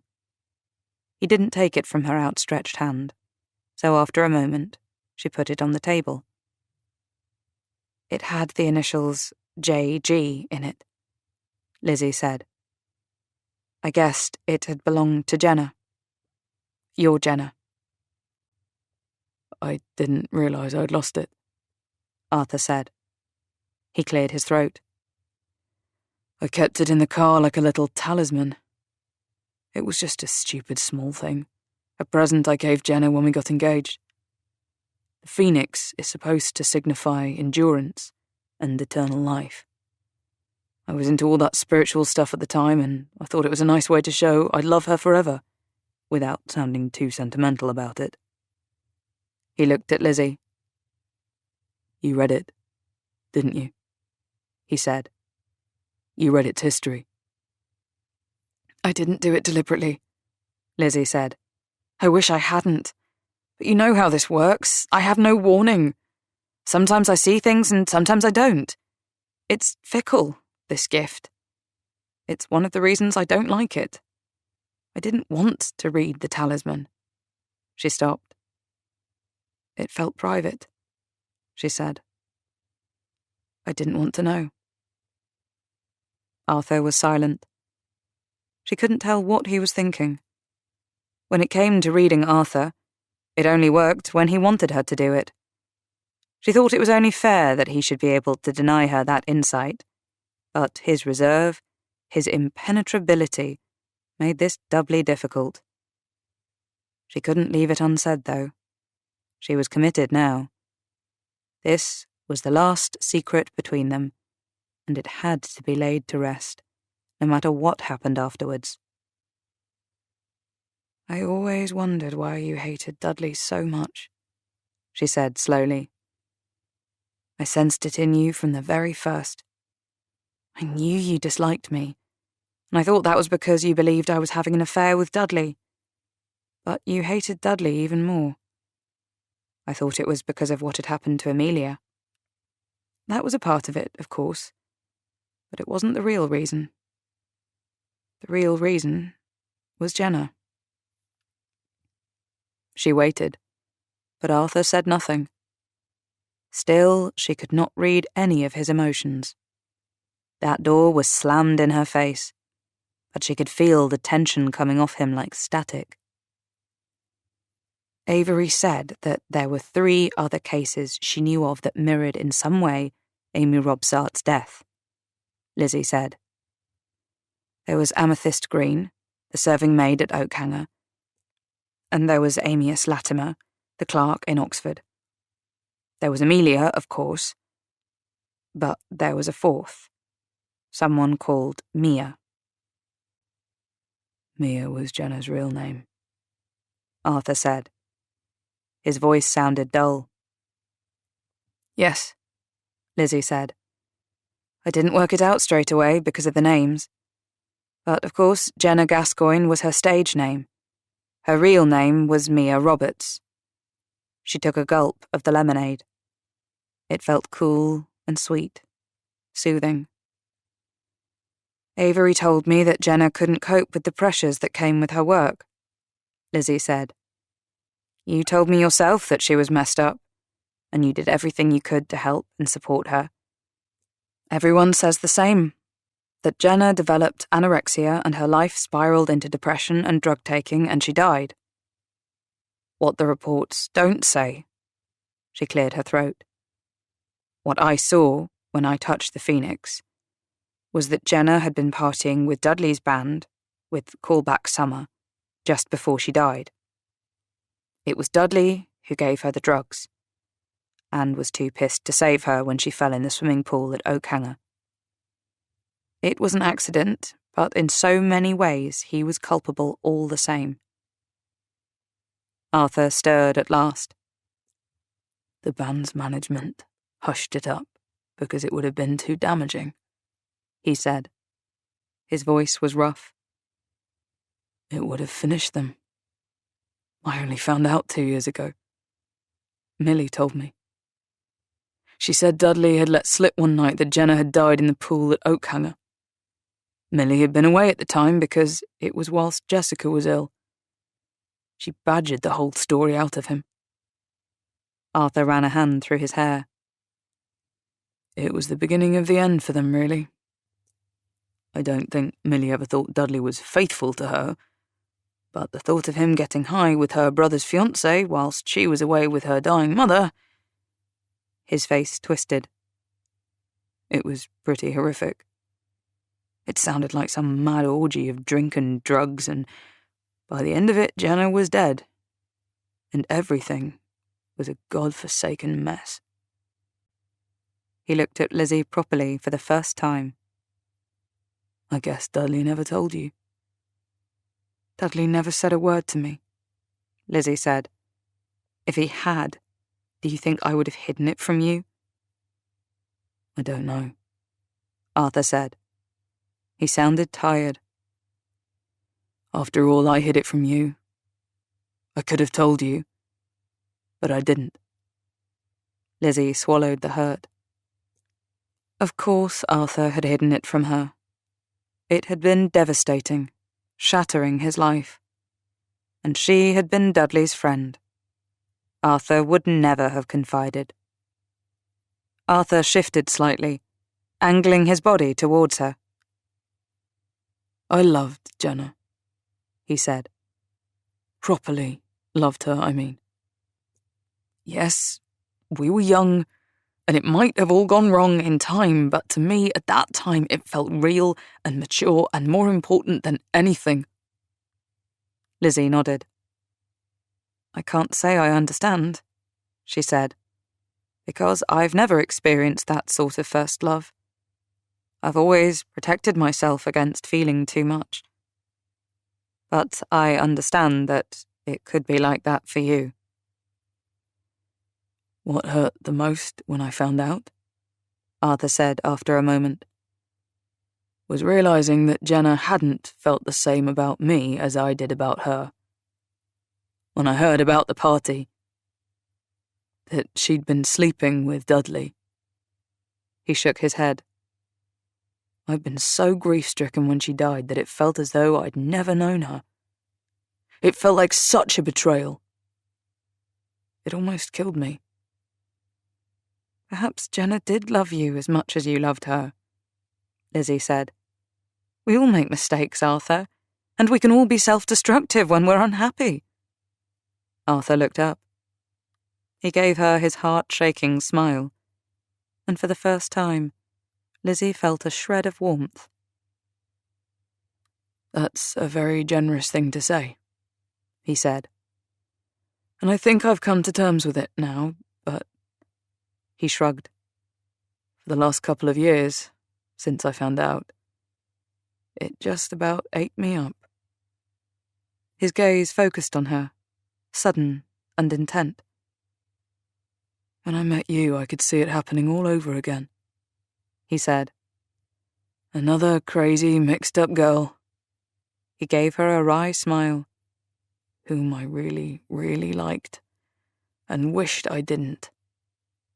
Lizzie's heart stuttered, and then started to race. You said you knew I disliked you, Arthur said. That was the least of it. I knew there was a connection between us, but I didn't want to get involved with you. Why would I? You were Dudley's friend. Maybe more than just a friend. And I'd already lost 2 people I loved as a result of Dudley's selfishness. He was never directly culpable, and yet it always comes back to him in some way. So I thought it best to steer clear of you.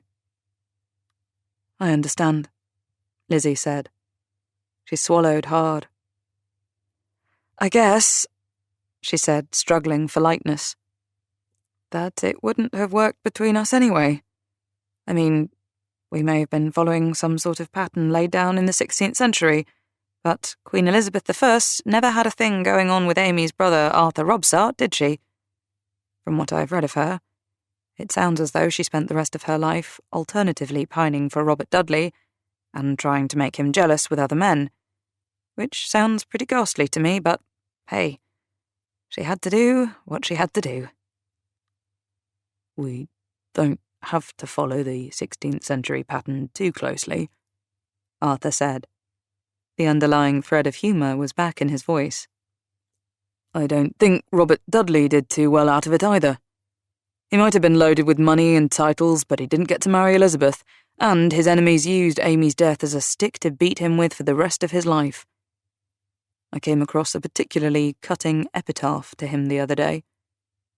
He took a breath and quoted wryly, "Here lies the constant husband, whose love was as firm as smoke." Ouch, Lizzie said. That's harsh, but probably deserved. Silence fell. The peace of the high seemed to flow around them, soft and timeless. Perry, curled up at Lizzie's feet, twitched in a dog dream. I hope you'll get on with Charlie and Lola, Arthur said, looking at Perry. My dogs, he added, smiling at Lizzie. I'm sure he will. He stirred. I want to finish this, Lizzie, he said. Once and for all. I want to be sure it's over. You mean the recurring pattern of Amy's death? Lizzie said cautiously. Not. Arthur looked horrified. He reached across the table and took her hands in his. No! God, no, sorry. No! Not us. He smiled at her. We've only just begun, he said softly. But I don't want us, or Johnny, or anyone else's life overshadowed by this again. We have to end it now. Lizzie nodded. I've been thinking about this, she said. Now the truth is out that Anna killed Amelia. Amy Robsart's spirit may be appeased, and the curse broken. In every other instance, the truth was hushed up. Amy's death, and Amias Latimer, and Amethyst Green. She tightened her grip on Arthur's hands. And Jenna, she said. We don't know exactly what happened to all of them, she said, and probably we never will. The story was similar but different every time. But now, at least, the truth is free. She stood up, pulling Arthur to his feet too. I have an idea, she said. I need to talk to Avery, and I need a little time. She reached up and kissed him. Come back tomorrow, she said. Arthur put his arms about her, and joy swept through her, wrapping itself around her heart. It felt good. I'll go, he said, kissing her again. But I will be back. For a crazy, mixed-up girl you never wanted to get involved with, Lizzie said. Her eyes filled with tears. Oh, Arthur. Hey. Arthur brushed away her tears with the pad of his thumb. We can do this. Yes, Lizzie said. Her fragile heart was just starting to believe it. I'm used to being on my own, she cautioned. I'm not good at relationships. It was always easier to manage by myself. I guess," she swallowed hard, "perhaps I never felt that lovable." "I'll show you that you are," Arthur promised. He rubbed his cheek against her hair. "Besides, you have Jules and Avery and Johnny as well as me." He nodded to the snoring dog. "And Perry, of course." Lizzie giggled. "It's nice having people, and dogs, you love in your life." "I'll take that as a declaration," Arthur said. "I love you too. But you know that." He gave her a wry smile. "You can read me like a book." "I can't promise to stop doing that," Lizzie said. "But I reckon you understand me pretty well too, psychic gift or no psychic gift. Just don't expect me to read the memory of stone if we visit any historical houses together," she added. "I'm done with all that. You can buy a guidebook, like everyone else."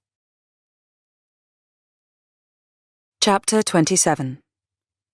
Lizzie, present day. It was a beautiful autumn day in the Cotswolds. The sky was the pale, translucent blue of a winter sea at dawn, and the sun hung low over the horizon. The fallen beech leaves crunched beneath their feet as Lizzie and Arthur walked along the footpath to the citrine pool. There was the slightest hint of frost in the air. "I expected the water to have a yellow tinge to it with a name like that," Arthur said as they stood on the edge of the pool. "But it's dark." "According to legend," Lizzie said, "the waters turned black when they trapped Amy Robsart's wandering spirit and confined it to the pool. Before that, it had been a greenish-yellow colour because of the rare quartz in the rock." "I expect there's a biological explanation for the change in water coloration," Arthur said. "But it's a good story." He looked at her. "So this was where it happened. This was where the priests of Oxford locked Amy up for perpetuity." "Yes." Lizzie shivered as a breath of air blew little eddies across the pond. "This is where they captured her and tried to bind her soul, and once she was trapped, the pattern kept on repeating." She touched Arthur's arm gently. "The pattern is broken now, but to finish this we need to set Amy's spirit free. So many wrongs have been done to her in life and the afterlife. We're closing the circle, showing her that it is over." Arthur looked around. The willows bent low over the edge of the pool and trailed their bare branches in the water. "It's probably just my imagination," he said. "But I don't like it here. There's a bad feeling in the air." "Yes," Lizzie said.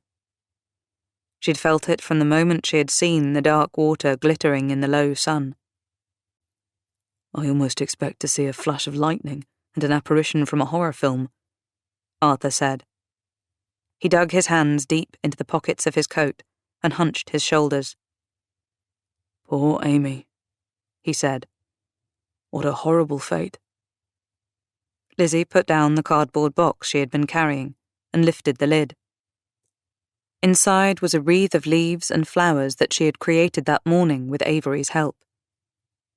"It's Quercus robur," she said in answer to Arthur's quizzical look. "The English oak. It's strong and beautiful." She touched the petals of the pink flowers she had laid on top of the entwined oak stems and dark green leaves. "These are carnations," she said. "They're the descendants of the pinks and clove gillyflowers that people grew in Tudor times. They were the symbol of undying love." "I recognise them from Amy Robsart's wedding portrait," Arthur said. "She was wearing a brooch with oak leaves and gillyflowers." "Yes," Lizzie said. "It's a symbol from a time when Amy had both great love and great hope in her life," she said. I wanted her to know that she is not forgotten and that hope can rise again. Lizzie held the wreath in her hand for a moment, and then she took a step back and threw it overarm into the deep water. She heard the splash and saw the ripples spread and then fade. "Nice throw," Arthur said. "I was in the school netball team," Lizzie said. She put her hand in his, and they stood side by side. She watched the garland settle on the water. She felt the spiral of love and grief rise up from the waters then, felt it flare into life and die down until it was washed away and the shaft of sunlight cut through the overhanging willows and danced across the surface of the pond, reflecting shades of green and gold and citrine onto the oaken and gillyflower wreath. "I think," she said, "that the best way to break the destructive patterns of the past, of any past, is to write a different future. We can do that now." Epilogue. Amy Robsart, The Citrine Pool. From the other side of the pool, I watched them, Elizabeth and Arthur, joined now through time and destiny. This is a different Elizabeth from the one I had known. She is as brave as the first Elizabeth, but she is kinder and more generous. She has changed, and in doing so, she has altered the course of fate and the futures of those who are to come. Elizabeth, my enemy, you were the only one who could help me. You saw that the truth needed to be told. You broke the pattern. Yet, in the end, it is your kindness that heals me. Kindness cannot alter the past, but it can change the future. It can bring peace. I watch with them as the sun falls, brilliant and bright, on the oak and gillyflower wreath, and the waters of the pool dazzle in shades of green and gold. I feel my spirit expand as it touches freedom. They turn to leave.